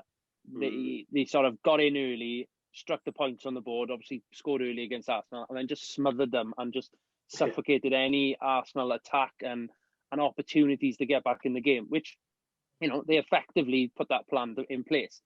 But for me, that second and third goal are priorities against teams, against your West Ham, and anybody really, because I think, you know, with 10 points clear, I think it's obviously City's to lose. I think now, I really do believe that with the way things are going, I can't see us losing too many times, although it's more than possible in happening. So it's just about keeping sure that the points keep ticking over, and not every game is must win anymore. Whereas obviously last season, any draw or loss was such a big impact because it was a 2-horse race for much of the season. So not that I'd take a draw, but it wouldn't be the end of the world if at the end of the day they're in fourth for a reason. So as long as you keep chipping away and getting the points, I think we'll be okay. I think to flip it on its head, what you've said there, and about scoring early. If they do score early, yes, against a team like Arsenal, or maybe from Arsenal above, you're going to try and smother them. Yes, you definitely need a second goal. In any game in football, you need a second goal. Yeah. But if you score really early against a team lower down than Arsenal, so bottom 9 or 10, that could lead to the floodgates opening. It could bite you on the bum if you're only winning 1-0 and you try and smother a side in the top 10. You've got to get that second goal. In any form of football or in any form of sport, if you're 1 point behind or a try behind, you've got to get that gap. But if it does get to 2-0, then I think the floodgates would open. Then you could be looking at 4. Because I think, I don't know, but if you look at the stats, I know that City beat Sheffield United 1-0. They've beaten a few teams 1-0. I wonder, it'd be interesting to see how many games have they won, 2-0. Is it 1-0 and are the rest 4s and 5s because the floodgates open? Once you get to 2, do they just open up? It's 2 against Villa. Yeah. No, you're right, and that's at the end of the day, 3 points is the same whether you score 4 goals or 1 goal. But it's that comfort and sort of luxury to say, okay, well, even if they did score 1, they're still not going to pinch a result off us. And I think it goes back to my point about an out-and-out goal scorer that I think we're missing, where these midfielders are picking up goals and thinking, okay, we've done enough here now. And I just hope it doesn't bite us in the backside, I suppose. It's more in the Champions League, isn't it? From now on in the Champions League, 1-0 is never enough. If you're playing Sheffield United or anyone really in the Premier League below 7th or 8th, because they haven't got out and out strikers who are scoring week in, week out, you can sit back on a 1-0. You can do a Mourinho and park the bus. But Champions League from now on, if you have, you mentioned, your Mahrez, your obviously De Bruyne was back on the bench tonight. But if those guys have scored their 1 because they've been going forward, you're 1-0 up. Do you then, as a midfielder, concentrate on your actual position and stay in midfield? You don't make those extra runs because you don't want to be caught short and be blamed for the counter-attack goal. I agree. Good point. I agree. It's a tricky with Villa. Then on, where do you see them ending up? I think we'll struggle. I'm not saying we'll lose every game, but until Grealish is back, until Cash is back, I think I'm not overly optimistic about performance. But we're 8th at the moment. I would say somewhere around 10th, somewhere like that, which I'd be very happy with. I just think there's a bit of inconsistency there. We'll win at Leicester and then we'll sort of lose at home to Brighton. There is that bit of inconsistency there, and I just think we've pushed on. And I think if the season were to end today, Villa fans would look back at some of our performances in the season up until now and would say, there are some really great, okay, we couldn't all be there. I couldn't be in the whole 10 like your mate, but we couldn't be there. But 7-2 against Liverpool, and fabulous games that will live long in the memory, and the end of season videos and things like that. But and a really nice, attractive style of football, and led by Grealish, but not just solely with Grealish, with the other players as well. So I think we're all sort of delighted, really. And of course, being football fans, we all think we can get more. We're in 8th, we've got 2 games in hand, we're going to be in Europe next season, all this sort of stuff. But I think I've been watching them since the mid-70s, and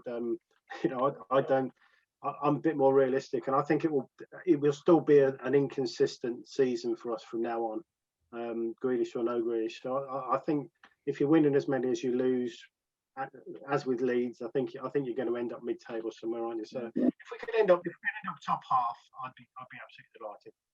Anything more than that is just would be brilliant.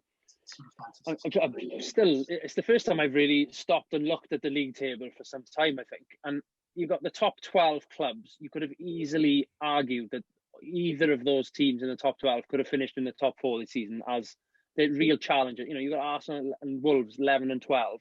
Wolves have been great in the last few seasons, and then going up then, Leeds having an excellent season. You could see from the off, they were a team when they're on their day, they're a force, aren't they?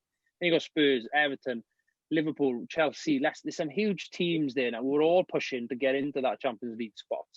And I think looking at Liverpool in 6th, with Henderson missing now, it looks like for a period of time, I'm probably one of very few non-Liverpool supporters. I actually want them to get into Europe. It'd be ideal if they got in the Europa League, because if they miss out on European football, their sole focus next year is going to be the league title. Well, I'd rather them be playing, midweek as well, just so that it's a level playing field, I suppose. Because I think it was Chelsea a couple of seasons ago, had a great season. Or was it United, perhaps, Steve? You could correct me. Somebody missed out on European football and went on and had a great season the following year without the pressure of midweek flights and things like that. So a Liverpool fully fit squad without European football is, a cause for concern as a City fan anyway. I think one thing I would say, Ryan, I do agree with you, is that, and I mentioned this to Steve when I was on before, is that, a lot of these clubs now, and you named all those clubs in the sort of top 10, they're very well set up. They've got good owners, they've got money behind them, all the rest of it.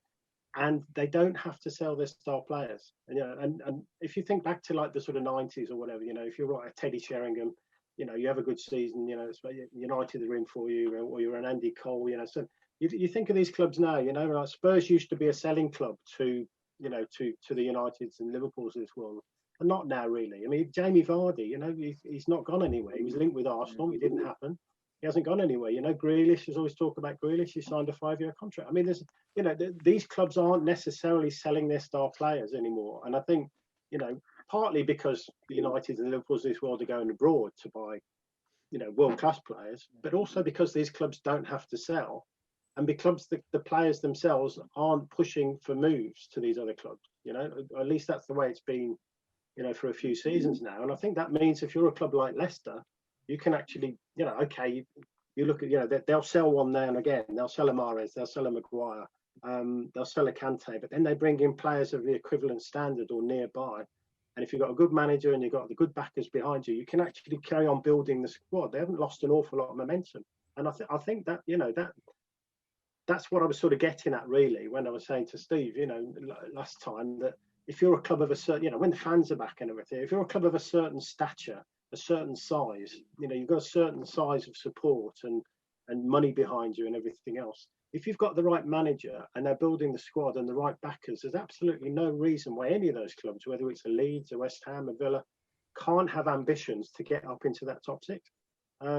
Because if Villa thought, at the end of the season, Grealish is gone, you might think, that's going to take a lot of rebuilding. We've got money in the bank. It's going to take a lot of rebuilding. But there aren't many Villa fans who actually think he's going to go anywhere. So, that's the difference, I think, with football now compared to sort of 20 years ago, is that these clubs are not automatically selling their players. And that, I think, that makes for a much better, better environment, because, you've got 10, 12 clubs who on a given day can beat each other. I think you've hit the nail on the head. It's just the last 5 years, it's not so much 20 years. Even in the last 5 years, people haven't been buying and selling. And when you look at the league, that Wise just said there, you look at the league now, and I haven't seen a league like this where obviously take City away from it, because they're head and shoulders this year. From United down, there's that 36 points, 36, 37, 38. There's so many there. The top 14, you could switch them round if one team wins. If the team in 4th loses 3 games and the team in 14th wins 3 games, they could pretty much swap places. It's that close. And that's exactly why this is happening, because those teams, the Leeds, the Wolves, the Villas, they're not selling players. Because that was the big disadvantage. You get a good player like Grealish, he's gone. Whereas now he's not. And it's as simple as that. If you think, Steve, just from my own experience, the Martin O'Neill side at Villa, and you're looking at sort of, Ashley Young and James Milner and Gareth Barry and those sort of players, they just all went, quite a few of them to Man City, but, some to Man United, and you just couldn't, and we finished sixth 3 seasons running under O'Neill, and we weren't short of money, but those players all went to have careers at clubs that are above them, and obviously they all made the right decision, all won loads of medals and loads of trophies, no problem there. But it just shows, even if you were a side that finished 6th regularly, and we'll get into what was then the UEFA Cup, you would be selling your players at the end of the season if they had a good season. And, you just can't see that happening now. You can't see Everton, if they finish in 6th, selling 3 or 4 players to the teams above them. It just doesn't happen anymore. Well, they turned down 80 million for Carlson, didn't they? 80 million quid they could have had for Carlson. And I think it's 5 years ago, from 10 years back to 5 years back, the amount of players that went from Southampton, Gareth Bale, Luke Shaw, you've got a Premiership winning team there of the players that they've sold. And the same with West Ham 10, 15 years ago. Joe Cole, Rio Ferdinand, Frank Lampard. The amount, both of those sides were, Mane from Southampton. I think it's like a feeder team to Liverpool, weren't they? Yeah, a few years back. You put all of those players over that 10-year period in Southampton, they'd have won the league. And it was all because, you can see it on a business point of view. They're not, if you haven't got that much money and somebody comes in 40 million, 50 million, you're going to sell. But to do it every year, you haven't got the ambition then, have you? Your fans haven't got the ambition because you're losing all your best players. I think it's also that the players themselves used to get agitated and disgruntled. You heard about it at Villa quite a bit. Is that once United came in for a Villa player, you sort of got the feeling that player wasn't going to be there much longer. And it wasn't because we had to sell them financially. It was because that player then wanted to move. And that player then wanted to move because,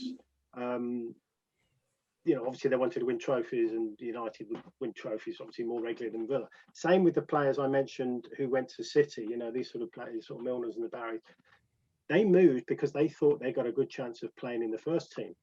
Now, if you're one of these players who's playing for a club that's sort of 8th to 12th in the league, and you've got the prospect of a move to City, United, Liverpool, you're thinking to yourself, how much football am I going to play? Okay, I'll be on a big contract, but I'm on a big contract here. Jack Grealish can earn 100 grand a week at Villa just as well as he can earn 100 grand a week anywhere else. And he plays every game he wants to play. If he goes to United, if he has a couple of games he doesn't do too well, he might be on the bench, and that's him. I mean, there are other players who would probably think, I'm not going to get a game at all, So I think all of that, stops the players themselves agitating for a move. Yeah, they want to be in the limelight playing football. So, I do think it's a different world now we're living in, which is, and I think it's a better one. I think it's a more even one, Well, say with Grealish, do you want to be a big fish in a little pond, or do you want to be a minnow in the ocean? Because that's what he would be if he was at City or United. You're guaranteed to play every week. You turn up, the fans love you, you're the best player, and then you go to another club like City, and you're just one of the lads. Yeah, but having said that, even having said that, and Grealish, like Foden, playing for the club, captain of the club, he grew up supporting. All his mates are Villa fans, and there's pictures of him as a kid going to games and all the rest of it.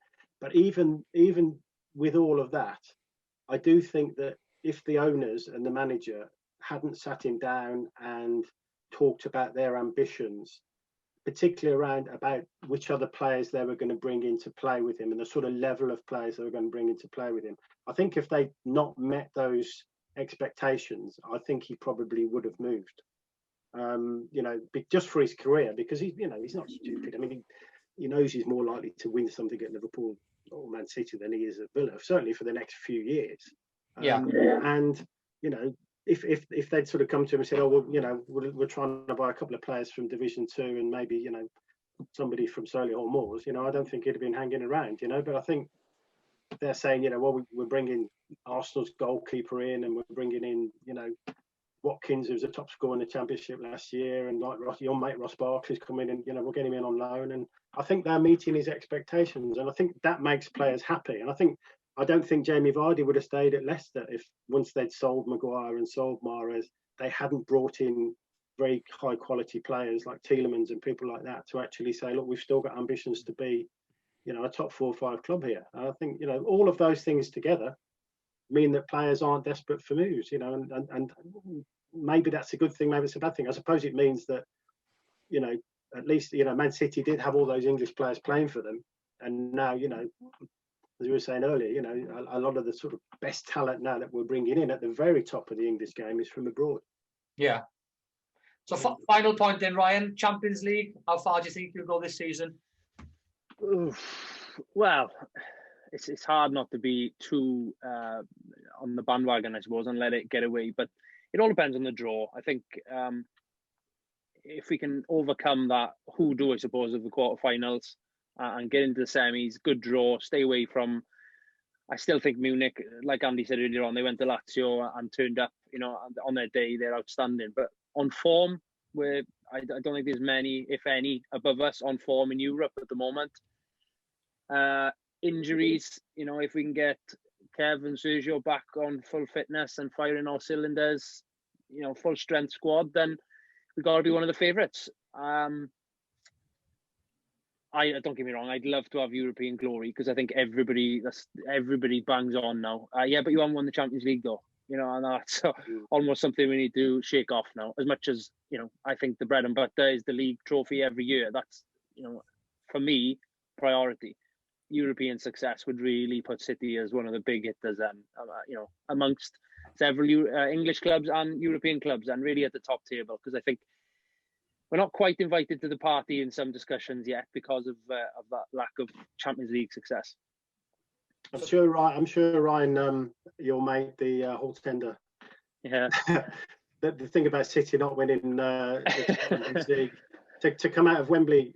It's the last game I went to was the Carabao Cup final last year when we lost to City, and to come out and hear sort of 10,000 Villa fans singing to City fans, you know, we were king. You will never win the European Cup. You know, we haven't won a trophy since 1996. Did sort of embarrass me slightly, I must say. But I think, you know, just to finish your point, I don't think anyone will want to draw City, will they, in the next round? That's for sure. Despite PSG's, you know, form and Mbappe, I think City certainly won't want to be. People won't want to get you out of the hat. That's for sure.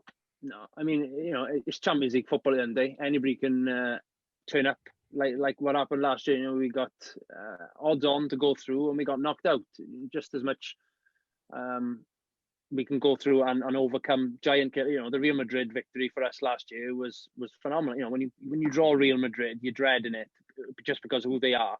Got past them, and then a lesser team on paper turn up, you know, team performance and turn us over. So it's cup football, isn't it? You know, and I think particularly with the pandemic, enforced it to be one leg sort of one leg cup football. Then, wouldn't it? You know, winner decided on the night. I think over 2 legs we would have probably got through. But, you know, it is what it is. And it's one of those, a bitter pill to swallow, I suppose. So fingers crossed we can avoid a couple of the big hitters, make it through the next couple of rounds. And who knows? Fingers crossed. So you're 2-0 up against Mönchengladbach with 10 minutes to go in Germany. And Bernardo Silva and Jesus. Yeah. Where's that striker, eh? Yeah. I will put a little caveat in there. It's Jesus prods it in, so it's obviously from a couple of yards out. So goal to goal. Yeah, a classical striker's finish, but you know he's obviously in the right position. They're on my good list. Yeah, exactly. One question then before we go, we got an Englishman and a Welshman. Obviously, you're both into not just your football, rugby and England Wales in Cardiff on Saturday. Obviously, you've lost against Scotland and beaten Italy, but Italy conceded. You've got 18 points scored against you. Wales obviously riding high on playing 14 men 2 weeks in a row, still on for the Grand Slam. What are your thoughts? I think you've got to fancy Wales, Steve. I think England have looked lacklustre, really. You know, I mean, it's okay. Johnny May leaping over to score tries against Italy, you know, but they look very, very ordinary against Scotland. And you know, it's interesting because obviously a lot of these players, whether it's at home or abroad, a lot of these players now are playing for Lions places, you know, and some of the England players, you know, I mean, I don't know what it is. I mean, I'm wondering whether you know they needed a change of coach a while back, you know, because there seems to be something missing there now, and I don't know whether it's, you know, he's lost the dressing room, to use a football term or whatever, but you know there seemed to be a lack of ideas sometimes. I don't think that we're actually making the right decisions. England aren't making the right decisions at times, and I think Farrell, isn't looking that sort of sharp. And I think Wales look good. I think the Ireland game was a funny one, because obviously Ireland having to play for such a long time, with 14, because of Mr. O'Mahony's attack antics with his elbow. But I just think I don't think home advantage really matters these days. You're not going to have sort of 70,000-80,000 Welsh people singing the national anthem, but I do think that Wales look stronger than England in most departments at the moment, and I think it might be a fairly comfortable win for Wales. What do you think, Ryan? That's an interesting one, isn't it? The jury for me is still out on Pivac as head coach of Wales. We had a dreadful autumn campaign. For me, I don't think we did anything. It was it went backwards, if anything, from where we were, and it just seems to be slowly coming together. I know, obviously, that everyone will talk about the 2 red cards, but I mean, granted, in the Ireland game, that would have been. I didn't have us down to win the Ireland game, so I think the red card did help us. But I mean, the 14 men against Scotland, we were well behind at the time. So to be able to do that fight back and take the victory was an excellent result, I think. Regardless, it's still 14 international rugby players they're playing against. The dilemma, and I think it's pivotal, is of his selection this week, because obviously you got that Rhys Zammit, who is lightning and looks to be one for the future. He's got Josh Adams coming back, so there's just 2 wingers. You've got obviously Liam Williams and George North are potentially fighting for the other shirt, and then or do you play George North in the middle? John Davis coming back. Watkin was quality. I think he's been given a chance now, and he's hopefully held on to his shirt. He's probably thinking. There's a lot of selection issues. The outside half, obviously, Big has been the go-to man for years. You've got the youngster coming through, came on, changed the game. The Wills Halilolo, the other centre, came on, did nothing wrong. Completely sort of sparked a bit of life into the back line. So, depending on his selection, which I think if he gets that right, I go for Wales by 3. What do you think, Mart? Yeah, it's always it's always really difficult going into an England game, because especially in the Six Nations, it seems the form book just goes right out the window as soon as a referee blows his whistle. I agree with Ryan. We've been absolutely lackluster for the past 18 months, nearly 2 years. Pivac's been in charge. I don't really know what's happened since he was in charge of the Scarlets, but I think it's more of a case of missing Sean Edwards, sort of really drilling the defence to be as resolute as it was, and that sort of gave us the platform to attack on. But things are starting to get better. Rhys Zammit's been an absolute revelation since he's come into the side properly. I don't know how it took him so long to get a start in the first place, to be honest, because he's been in pretty good form for Gloucester throughout. There's I think there was another dilemma I read. They're weighing up who to start at scrum half, because I think Tom Williams, he's out with his hamstring, so he might think he might miss the tournament, but he's definitely out of England.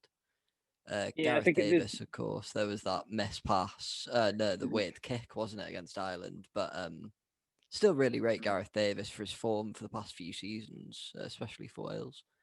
So they're Hardy, I think. Well, I've heard that Hardy is starting at 9 and Bigger at 10.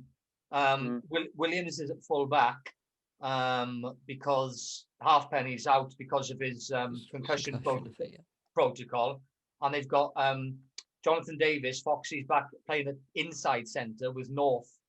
I presume that's mainly because of the defensive aspect of their game. And Adams is on the wing with Rhys Zammit. Sheedy obviously played well. When he came on, his flat pass. I was talking to with some rugby guys on last week. He's fantastic, but I think you've got to start with Bigham, because otherwise you haven't got a kicker. Halfpenny is the go-to kicker. So I think it'd be interesting. I wouldn't have gone with that side. I wouldn't have had North. Because for me, he's not a centre. He's a winger where you pass him the ball and he'll just run. He'll just run in a straight line and he'll try and run through you. If you've got somebody in the centre and you know exactly that He gets the ball. That's all he's going to do. He's either coming in on crash ball from a distance. He's got his handling skills aren't good. He made 2 or 3 mistakes in the last game. And you've all mentioned the Scotland game and the Ireland game. I talked about it last week. I think in both games, there's 2 things to look at. In the Ireland game, we played 70 minutes with 1 man against, and it's good in one way because you're playing against a team who at some point are going to falter because you're playing against, you've got 14 men trying to do a 15-man job. So I thought Ireland were really, really good. I thought we were pretty poor. And in the Scotland game, what you mentioned, and we were behind when they lost a player. Then they actually scored after they had a player taken off. Yes, we came back because at some point something's got to work for you. You're going to have a purple patch, and it was out wide, and it's always going to be out wide. There's going to be space out wide when you've got a centre in the pack. So I think personally that we were second best in both games. And if we play like that against England, who've got 15 men, yes, like Anne said, they've been poor. Very weirdly playing for Lions positions, people like Mario Itoje. Yeah. Before it's been talked about as a possible captain, hasn't it? Yeah, before the tournament, he would have been a shoe-in for first choice in the centre of the pack with possibly Alan Wynne-Jones on his last Lions tour. But he hasn't even looked. Yes, May's looked sharp. He's a clinical finisher, the same as Zamet. Obviously, they play in the same team for their club. But apart from a couple of standout performances, what you mentioned, Mart, about Sean Edwards's defence. I think in the Scotland game, our defence in the last 20 minutes was phenomenal. That ankle tap to keep Scotland out. We could have easily lost that game, and to lose against a team with 14 men. Yes, they've beaten England, for the first time since 1983, but England didn't have a plan B in that game. You go away to Scotland, it's belting down with rain, and they've done it before. They've gone there, and Scotland have been, I think it was 5 nations. Italy weren't the worst team in the tournament because they weren't playing, but Scotland were terrible. England go there to win the Grand Slam. It's pouring down with rain. Scotland keep it in the pack and win the game. Yeah. It's not rocket science. So when you mention about having a new coach and to spice it up, I think so, Steve. I think those players haven't become bad players overnight, and I think when you see lackluster performances from people like Itoje, and you think some of the players who've been doing brought to the squad doing great things for like Exeter and things, and then suddenly you've got to look at the setup really.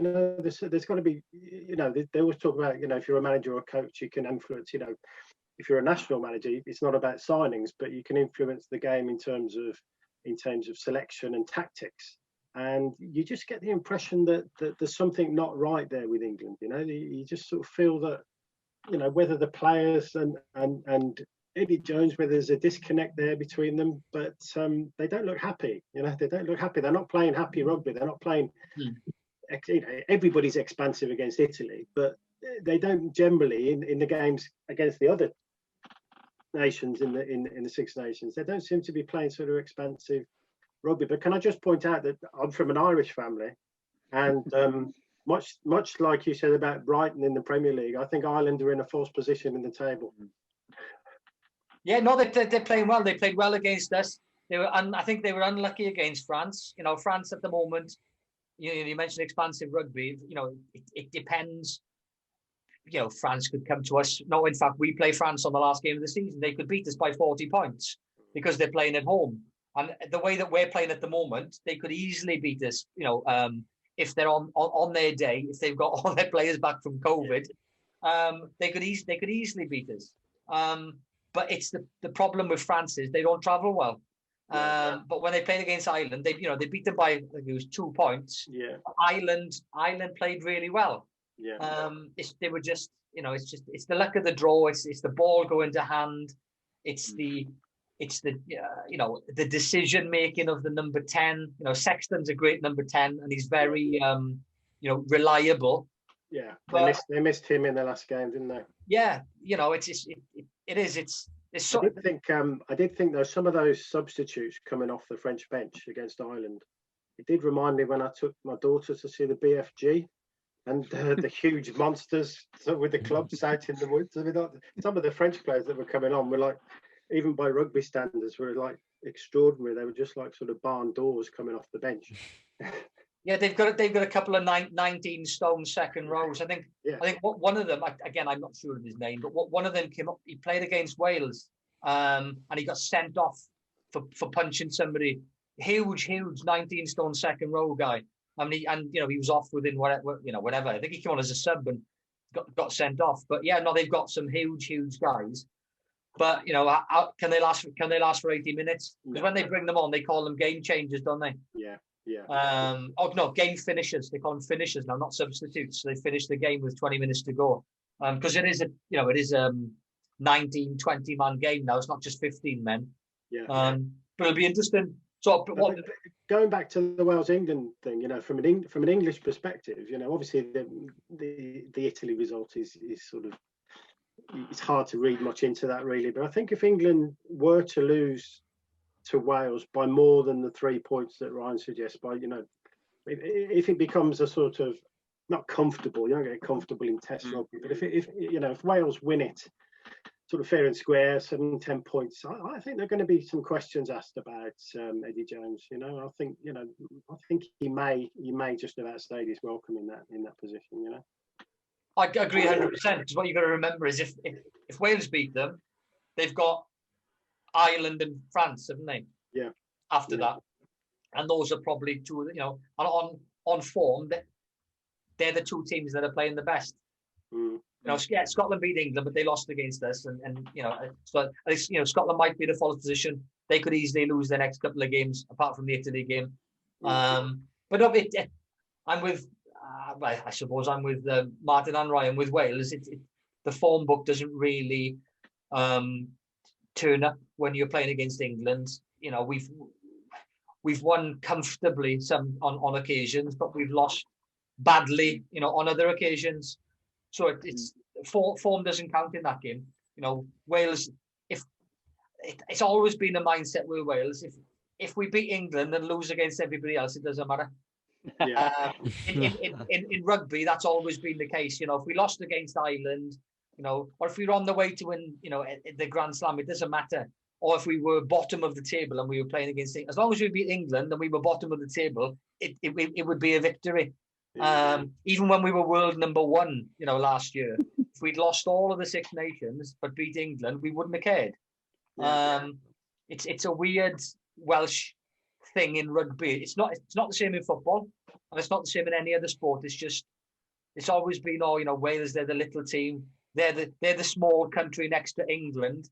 But rugby is Wales's game. So we'll see on the weekend. But interesting. I think that applies to Ireland and Scotland as well, though, doesn't it, when it comes to England? But I think the one thing you would say about England is that,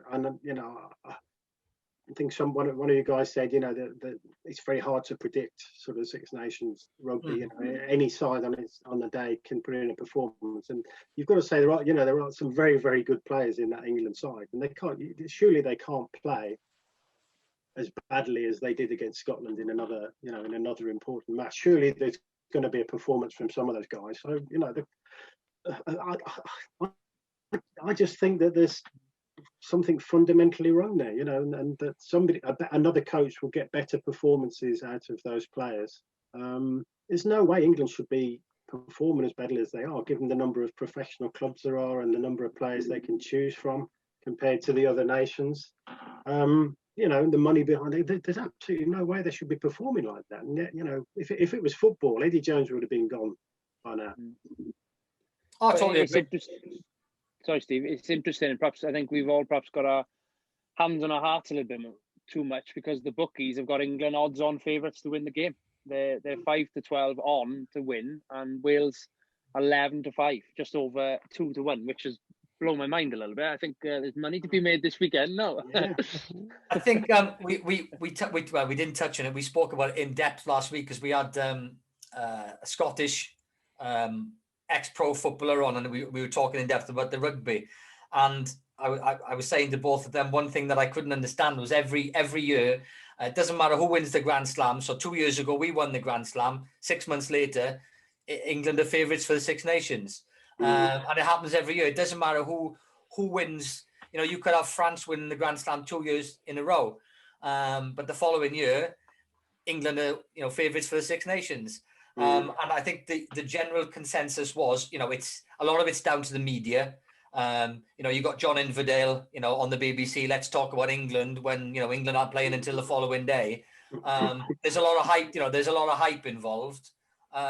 It's a bit frustrating, seeing it when you know that, I remember saying, again, we're going over old ground on what we were talking about last week, but we hammer Ireland 30 points to 3 in the final game of the season 2 years ago. Ireland had a good side. They were going for the Grand Slam. We won it. We won all the games comfortably. Hammered England, I think, the year before as well by 30 odd points. And lo and behold, Six Nations starts again, England favourites. So when you say that about Saturday's game, England are favourites, if you'd said Wales are favourites for that game, I think I'd have fallen off my chair. That's well, as you say, though, Ryan, it's worth a visit to the bookies, isn't it? Well, Wales plus 6, 11 to 10. I think that's a couple of quid on that one for me. Yeah, for a Villa Wales double. Oh, that you're talking mega bucks then. Yeah, because it's 100% 50-50 chance with the league game. It's worth a pound. Perhaps I'll go for a travel. Wales plus 6, Villa to beat Leeds, and City to get 3 points as well. There we are. I'll go for that for us guys. We share the winnings. You probably wouldn't get great odds on it, because the Villa have got a good chance. I think Wales is probably the one that you couldn't call. That could go either way by 10, 15 points. Because in rugby, it's all down to a couple of little decisions, a couple of little mistakes. We could have easily lost both those games. The only game so far that I've thought, right, okay, that's a definite win is Scotland beating England. When they, after that game, they thoroughly deserved it. England didn't have any other plan. Whereas in the Wales games and the French games and the Ireland games, any of those games, all the way through, it could have gone either way. Yeah. Right, it's been great to have you both on. Me and Martin are going to discuss some boxing now. Okay. So what we'll do, we'll have a bit of a break. Martin will put on a bit of music, and then we'll come back and talk about the boxing that's coming up on the weekend. Good to have you on, and hopefully you'll cheers. Get closer to the top 6 by the end of the season. We'll have you back on and discuss who you're going to have, who your signings are going to be ready for next season. My main ambition this season is to get back to Villa Park on that last Saturday of the season against Chelsea when they're opening up. That's the key for me, to try to get one of those 10,000 tickets to get back into the ground. If I can do that this season, I'll be happy. If we finish top half as well. That'd be good. I actually had one before we go. I had a disappointing phone call earlier on with my daughter. She's living up in Manchester now, and obviously you know her and Isabel, and it was an off the cuff thing, but she mentioned about supporting Man City because from where she lives, she could. I went up there a few weeks. Yeah. You can see the Etihad from her apartment. Yeah. So I'm going to have to start. Giving her Man United stuff for birthdays and Christmas. I can't be having that. Sharon follows her on her running app, and she says she often runs around Man City ground, which I said to her is more than the Man United players did when they were there. Yeah, she is. She's on Strava, and apparently in lockdown because it's quite a long way and it's pretty flat around there. So it's only.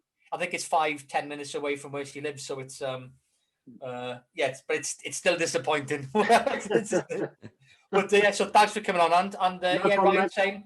Hopefully, end of the season, no doubt you'll end up being champions. I can't see you losing 4 games and United winning every single game for the rest of the season because that's what it's going to come down to, or Leicester. So good to have you on, and hopefully get you back on in. Whenever it is, May, June, when the season finishes, and we'll have a bit of a chit chat then. Yeah, enjoy the rugby, guys. Enjoy the rugby. Thank you, guys. Take care. Cheers, You too, lads. guys. See you Good soon. luck for the rest of the season. Take care. See you guys. Cheers. Okay, we'll have a bit of music now. You're listening to Martin and Randolph on Talk Sport, or Sports Talk on Sportanarium. You can tune in next Friday, where we'll be talking again about the Premier League, the Canelo fight, which we will bring up in a bit. So we'll just put some music on, have a listen, and see you in a few minutes.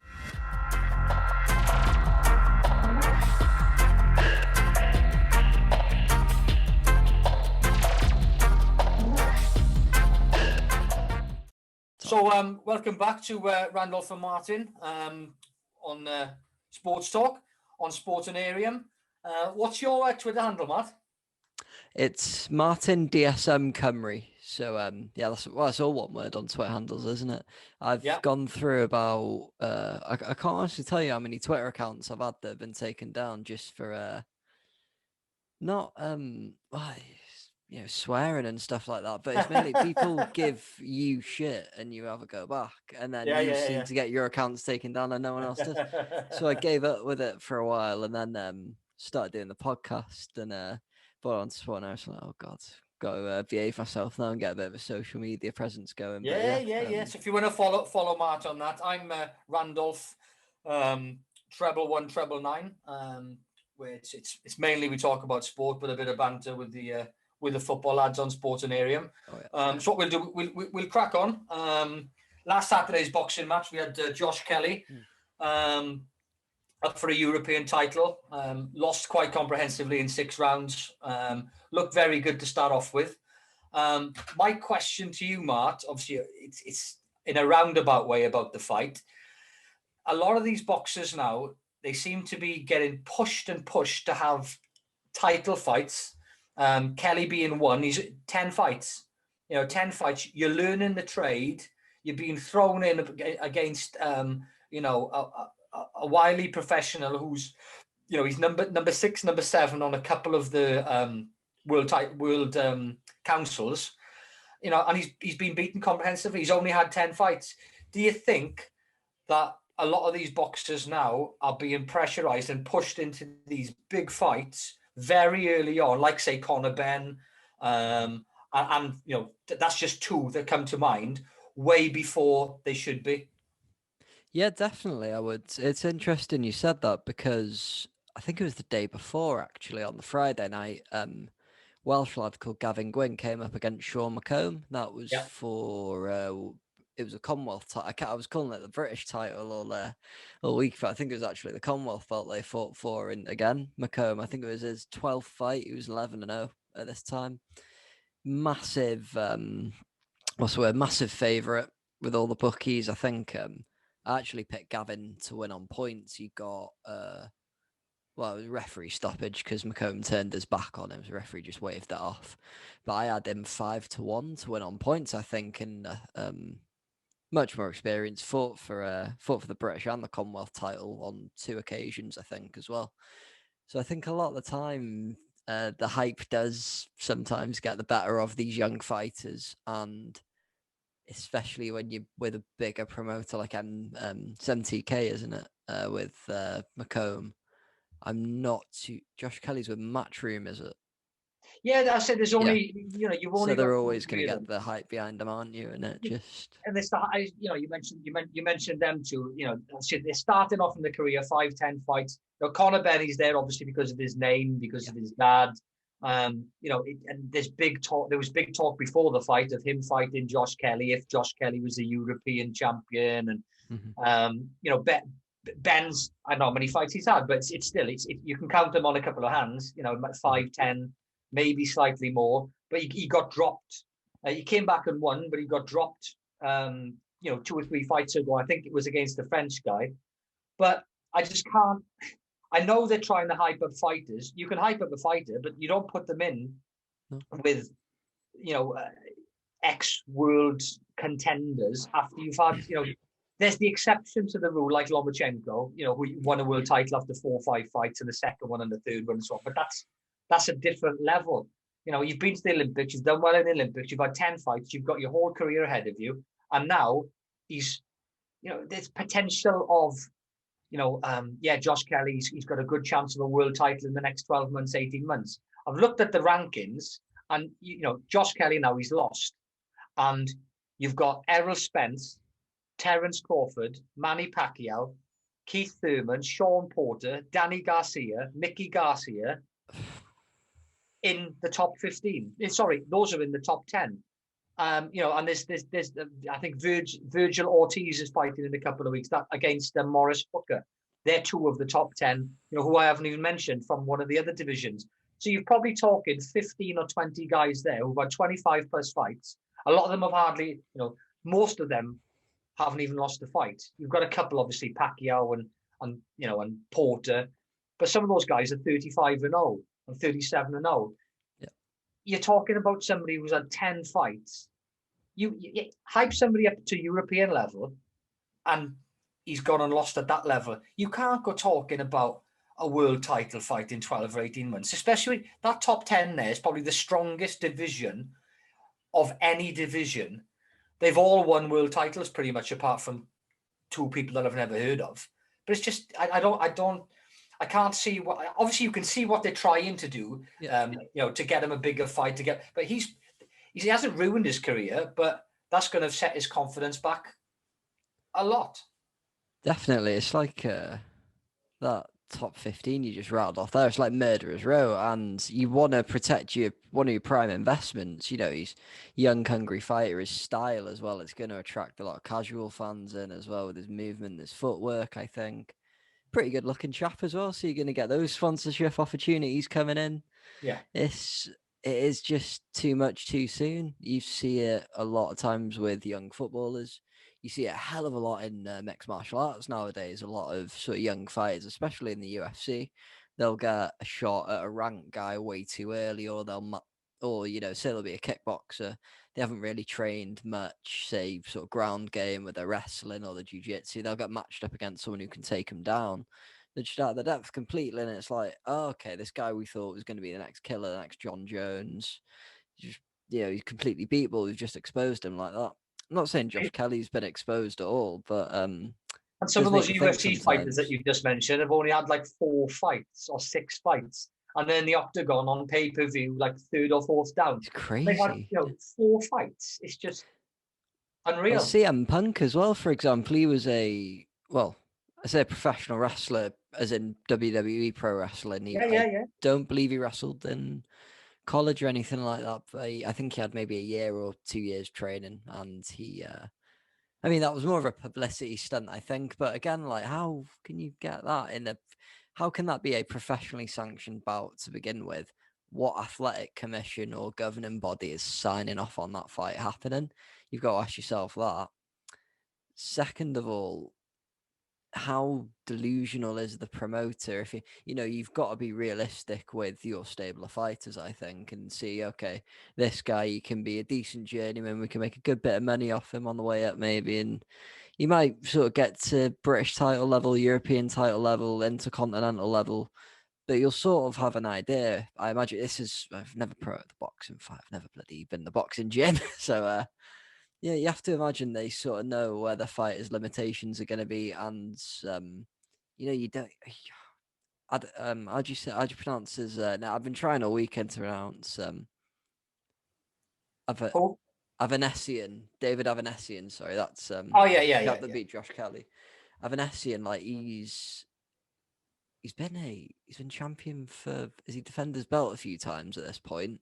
He's a 30-odd fight veteran. He's tough as all. He's one of those fighters that seems to not necessarily always start slow, but he always more comes into it. And against someone like Kelly, who's going to be, I don't know necessarily whether he had like an adrenaline dump after those first few rounds, sort of giving his everything, or it was a case of he's hitting this other lad with everything. It's sort of like maybe 80-90% of what he can throw, and it's not really making a dent in him. And maybe that just shot his confidence, and he was sort of getting beaten back. And I think he rocked him. He definitely. I'm not sure which round it was, but after to me, it was a very similar to the hype and the performances of Amir Khan. You could guarantee that for 3 or 4 rounds, Amir Khan's quick hands. Whereas he's not going to worry anybody because he didn't have the power, but he's going to look really, really good for 3 or 4 rounds. Then he's going to get caught, and that's the end of it. For obviously, his jaw wasn't the best, and he was taken out on numerous occasions when he stepped up the level. For me, this was kind of similar.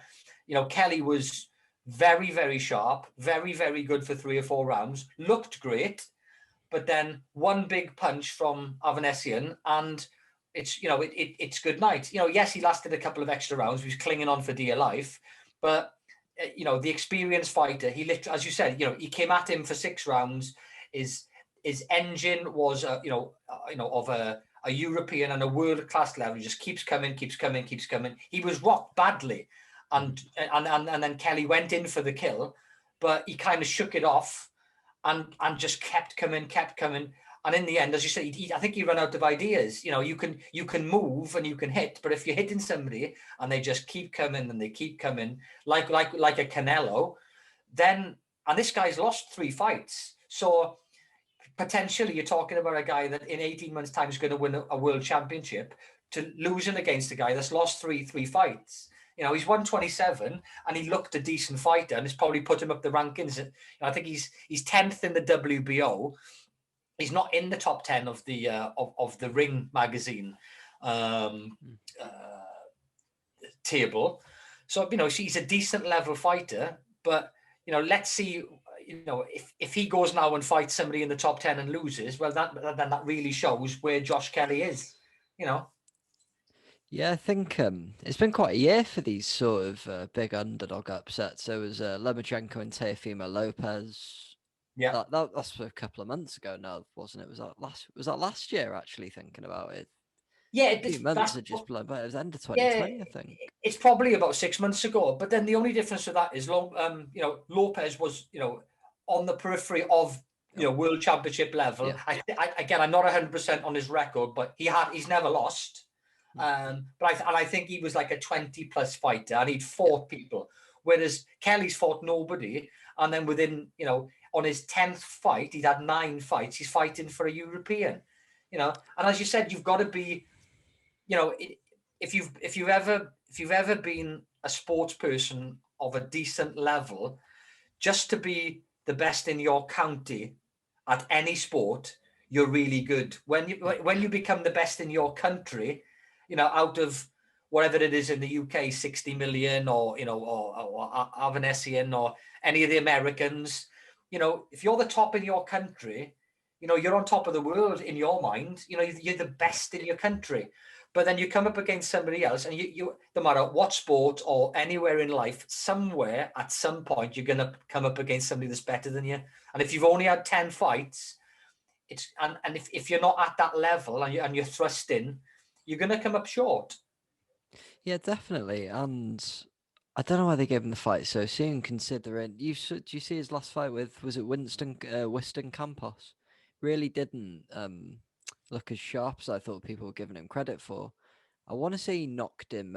Campos knocked Kelly down early on, but I'm not sure how true that is. So I did rewatch the fight back before the one over the weekend, but I've straight blank out my mind as per usual. But yeah, I think I don't want to say he's another one who's going to fall victim to the sort of Chris Eubank Jr., Conor Benn, bit too much too soon, bit too much of a sort of name given, sort of done to him by the media and the promoters, because he can easily bounce back from it. And I think a lot of the best champions do. I mean, look at Canelo. He had he had the Floyd fight way too early. And there was the fact that Floyd made him cut a fair bit of weight as well. Young, hungry guy who could knock my head off. Let's dehydrate him as much as possible that I could still fight at and have a bit of better chance. But look how Canelo's gone on since then. Apart from the controversial Triple G, should we call them robberies? I do think the difference though with Canelo, because Canelo started his professional career when he was around 17, and he'd had about 30 fights before he fought Floyd Mayweather. Yeah. And I think he was only 23 years old when he fought Mayweather. Oh, right. So his head movement now in his last few world title fights is, he's on a different level. I think if he did fight Mayweather now, when Mayweather was at his peak, it would be. I'm not saying it would be a different story, but he was taken to school when he fought him when he was 23. Whereas now, after having another 20 fights, for me now, he's obviously the Golovkin fights, as you said, he should have lost them. But I think he's come on another level again since then. His last few fights, it's a who's who when you look at his resume of who he's fought in his last 10 fights. We come on to him now, smoothly moving on to Canelo's fight on the weekend against Yildirim. I think you can't look past anyone really, but I think you win it quite comfortably, and then we can really start talking about Andreas, or fingers crossed Billy Joe Saunders. I think he's the only one who could. There's only one result for Saunders, and if he wins, he can only win on points. I can't see anybody knocking out Canelo, No, definitely not. because Golovkin is one of the biggest hitters in boxing of any weight. Yeah. And if he couldn't put him down in 24 rounds, Saunders ain't going to do it. But Saunders' skill is slick. It's as slick as as Canelo. His head movement is fantastic. But we've never seen Billy Joe Saunders in any sort of trouble whatsoever. So that would be my question mark. What do you think? Yeah, definitely. You allude to how Canelo's done recently. I think it was at Danny Jacobs he fought at the turn of the year. Then he went up and knocked out Sergey Kovalev. Went up to, was it light heavyweight or cruiserweight? It's crazy. And then dropped back down, took all of Callum Smith's marbles off him, poor lad. Like you said, this is to me just a tune-up fight for Billy Joe Saunders. I think the whole free agency thing where he's broken away from Golden Boy, of course, getting away from creepy Oscar in his coked up suspenders. It's been really good because it just allows the proper matchmaking to happen in boxing that often gets sort of pushed to the side for all the politics and the beefs between, the WBC want this mandatory matchup, but the WBA have said you've got 6 weeks to announce a fight with this guy or it's going to purse bids, blah, blah, blah. So I just think boxing's really, this is probably one of the best things that could happen for Canelo in these divisions. And well, he's signed with Matchroom now, isn't he? Yeah, is it a 3-fight? I think this is this the second of a 3-fight deal or the first of a 3-fight deal? Whichever it is, it's going to make it a lot easier to make the fight with Billy Joe Saunders. Yeah. Obviously, because he's MTK, isn't he? Yes, he is. Saunders. So I think, and they've got a good relationship. So I think it could be a good, because they're looking at May. He's very, very active. Canelo. He's having three fights. It wasn't an easy fight against Smith because it did go, quite a few rounds. He didn't get tagged at all, and he won it easily. But any fight that you have that lasts 6 rounds or more, it's going to take a little bit of a toll on you. But then to come back a few months later and fight again, and I know that they're looking at May, Cinco de Mayo, the Mexicans' Day for Billy Joe Saunders fight. So that would be a great fight. But it depends. Is Saunders fighting soon? I haven't seen any anything of an up and coming fight, and I would have thought he'd want to be looking at getting something before May as well. And if it's not in February, there's not enough time. I know that when he fought his last fight, he was very good. He looked really sharp. Or did he fight? What was his last fight? Didn't he fight a British guy? Yeah, he did. I think so. Fought Martin Murray. Martin Murray, that's it. Yeah, so he beat Martin Murray very comfortably. And obviously he's had 3 or 4 world title fights against, very, very good fighters. And he won that quite easily. Because in the fight before, he was very lackluster. His timing was off because he hadn't fought for a long time. But I love Billy Joe Saunders. I think he's a great character. As long as he keeps off Twitter. And I think he's brilliant for boxing. He's a bit like, he's Tyson Fury's stablemate, and they train together. Yeah. So I think they rub off with each other. But I think he's fantastic for boxing. So hopefully that can be made up in May. But the fight obviously tomorrow on Saturday night I saw them facing off in the American football stadium. He's a taller guy, but so was Callum Smith. Callum Smith was much bigger.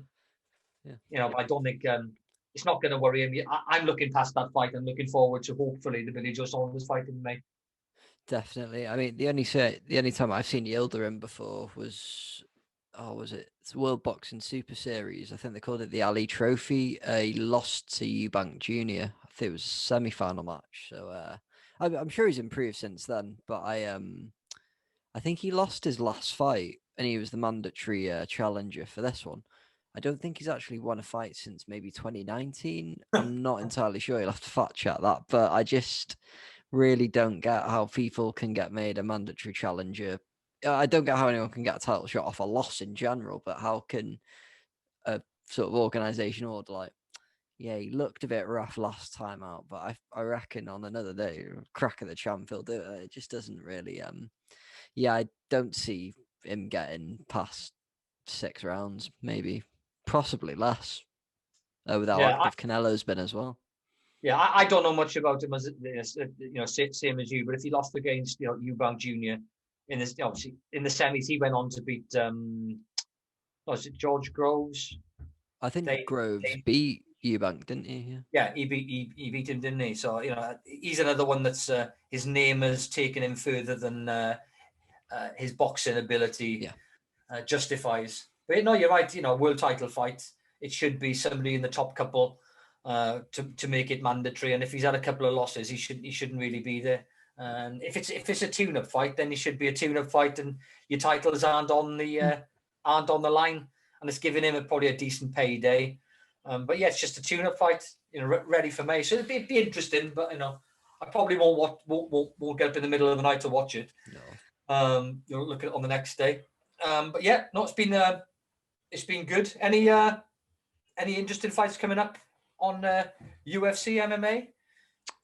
There's none this. Well, there is a card this week. A couple of heavyweights slugging it out. Nothing. That division's a bit held up at the minute because they're making a title fight, and John Jones has just moved up to heavyweight, so he's probably going to get the next shot at the belt. The week after, though, there's 3 titles on the line in one night. I think that's Israel Adesanya going for his second belt. The greatest striker in the UFC currently. He's just really. Have you heard of Adesanya before? I watched his last fight. I can't remember who it was against. And he outdone him with his kicks. So was it the Paulo Costa, the really ripped Brazilian lad? No, there was a lot of niggle between them. Who would he have fought before Costa? It might have been Costa. Oh, was it Romero, the Cuban wrestler? No, it would have been Costa then. Costa. There's a lot of animosity between those two. Yeah, a lot of animosity, and I watched it, and he literally, he kicked his way to the title. He couldn't stand up at the end, the other guy. So yeah, just a truly, truly elite striker, like one of those, sort of like one of those video game characters you'd get on those old little joystick machine. Just like he's reading, you're just downloading the data, and I think he had 70 odd kickboxing fights. He was I think he was 3-weight world champion in K1 when he kickboxed, and I think he might be the first 3-weight world champion in the Ultimate Fighting Championship as well. He can definitely cut it with some of the heavyweights, and because of how sharp he looks at middleweight, I think he'll have the speed advantage. There's a women's title fight. He's fighting Jan Blachowicz, who is he the 3rd or 4th European champion? Bit of a journeyman fighter, and everyone he always seems to be a bit of an underdog going into his fights, and he was going in because John Jones vacated that division, so it was him and Dominic Reyes going for the belt, and because Reyes had really pushed John Jones to the wire, I thought he'd beaten him on the scorecard, but it was like hair's breadth decision, so it could go either way. And Jan absolutely steamrolled Reyes, so it's like, oh god, if he can do that to Dom Reyes, and he pushed like 5 hard rounds with John Jones, think what he can do. So that's going to be a really good fight. Polish power, just really good strike, but I think Izzy will probably have the speed advantage on him.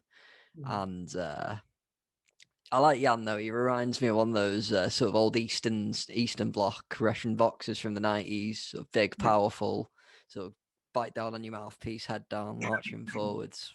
Hmm. It's what you need more in the heavyweight divisions, and like, when you're carrying that much weight behind you as well, one shot can switch the lights off. So Yeah. Oh, interesting. I think because there's a couple of good I think Joseph Parker's fighting. That's a grudge match on Saturday. That's on the DAZN channel. He's fighting that Junior Far. So two New Zealanders who apparently don't like each other, fighting against each other. And that'll be a good fight. And then there's not much on. There's no real undercard for the Canelo fight. And then I think we've got a few. That Clarissa Shields is fighting her first MMA on March the 5th. So in a couple of weeks' time, she's actually on. She's been interviewed by Susie on Sportanarium on her channel in the next few weeks, which is a bit of a coup. And really, then you're looking at the end of March, where you've got the Lawrence Okoli's fighting for a cruiserweight title. Berbatov's on, not Berbatov, Bertabiev, he's on. I mentioned earlier about Ortiz and Hooker fighting, which would be a very good fight. And then, strangely enough, they've got Pavotkin against Dillian White, and they're fighting in Gibraltar at the end of March. Yeah. It's a nice holiday for Dillian White, isn't it? Well, it's a weird one. It's a weird one because we had Derek on last week, the Scots guy. His son and family live over in Gibraltar, and it's like it's just a weird. It's a weird one because on the undercard of that you've got the other big British puncher. Is it Fabio Wardley? He's been knocking people out left, right, and centre, but he's taken a step up. He's fighting Eric Molina. He went a few rounds with Joshua. He's been with Joshua. I think he's been in with Fury. He's a bit of a journeyman, but he lasts quite a long time. I think he lasted a long time. I don't know whether he went 12 rounds with Deontay Wilder, but I'm sure he hung around for quite a long time. So it'll be interesting to see how long it'll be. I think Wardley blow him away, but just interesting to see his progress, to see put him up against, the results and how long it took those other guys to get him out. Yeah, I was going to say, if Molina's the guy I'm remembering, I'm pretty sure it took Joshua maybe 9 or 10 to get him out of there as well, because he's fought some absolute bums, Joshua. How is Charles Martin a heavyweight champion of the world? You're disgracing the Martin name there, son. But, you mentioned Lawrence Okoli. That's what I was going to say. Joe Cordina's on that undercard as well, the Welsh lad. There's Farouk Kabanov. I think he's a Belgian. He's a former Belgian national champion, but fair puncher. I think he's 17-2. So I think that's that might be one of the ones that drives Joe on a bit more. Maybe push. I think he's ranked in the top 15 when they released the first wave of rankings this year. So that's good. Good to see. What is it? There's a belt that Kabanov chaps hold. I can't remember. I think it's one of the IBF European. Oh no, sorry, it's the EBU European super featherweight title he's held. That's it. So he has been a belt holder before, and decent sort of European level. It's not for a belt because Okoli's fighting for the cruiserweight title. You've got Chantel Cameron fighting for the WBC super lightweight, and then you've got Chris Billam-Smith fighting for the British cruiserweight. So he's probably about 4th or 5th on the bill. But yeah, he needs a bit more exposure. I think another couple of fights, and he could be up there as well. But yeah, there's quite a lot going on. Hopefully now with the pandemic gradually going away and the prospect of getting fans back, it's not the same. It doesn't matter what sport you're watching, football, rugby, even boxing, when you haven't got 20,000 people singing Neil Diamond before the fight. That's what you need. So hopefully get it back soon. So we've got what have we got? 8 o'clock tonight. We've got Daylon on Sportanarium. He's got the discs going, warming up already, ready for 8 o'clock. And have a tune in to Dale from 8 till 10. You can't go to nightclubs anymore, so you may as well stay at home, crack open a cider, and listen to Dale for the next couple of hours. That'll lighten up your Friday night. It's been good to talk to you, Matt. We'll see you next Friday for Randolph and Martin's Sports Talk. As I say, where we'll be talking, more football, some boxing, and the Six Nations that's taking part tomorrow. So see you all soon. Have a good weekend. Cheers. Thanks. Cheers, guys. Have a good weekend. So.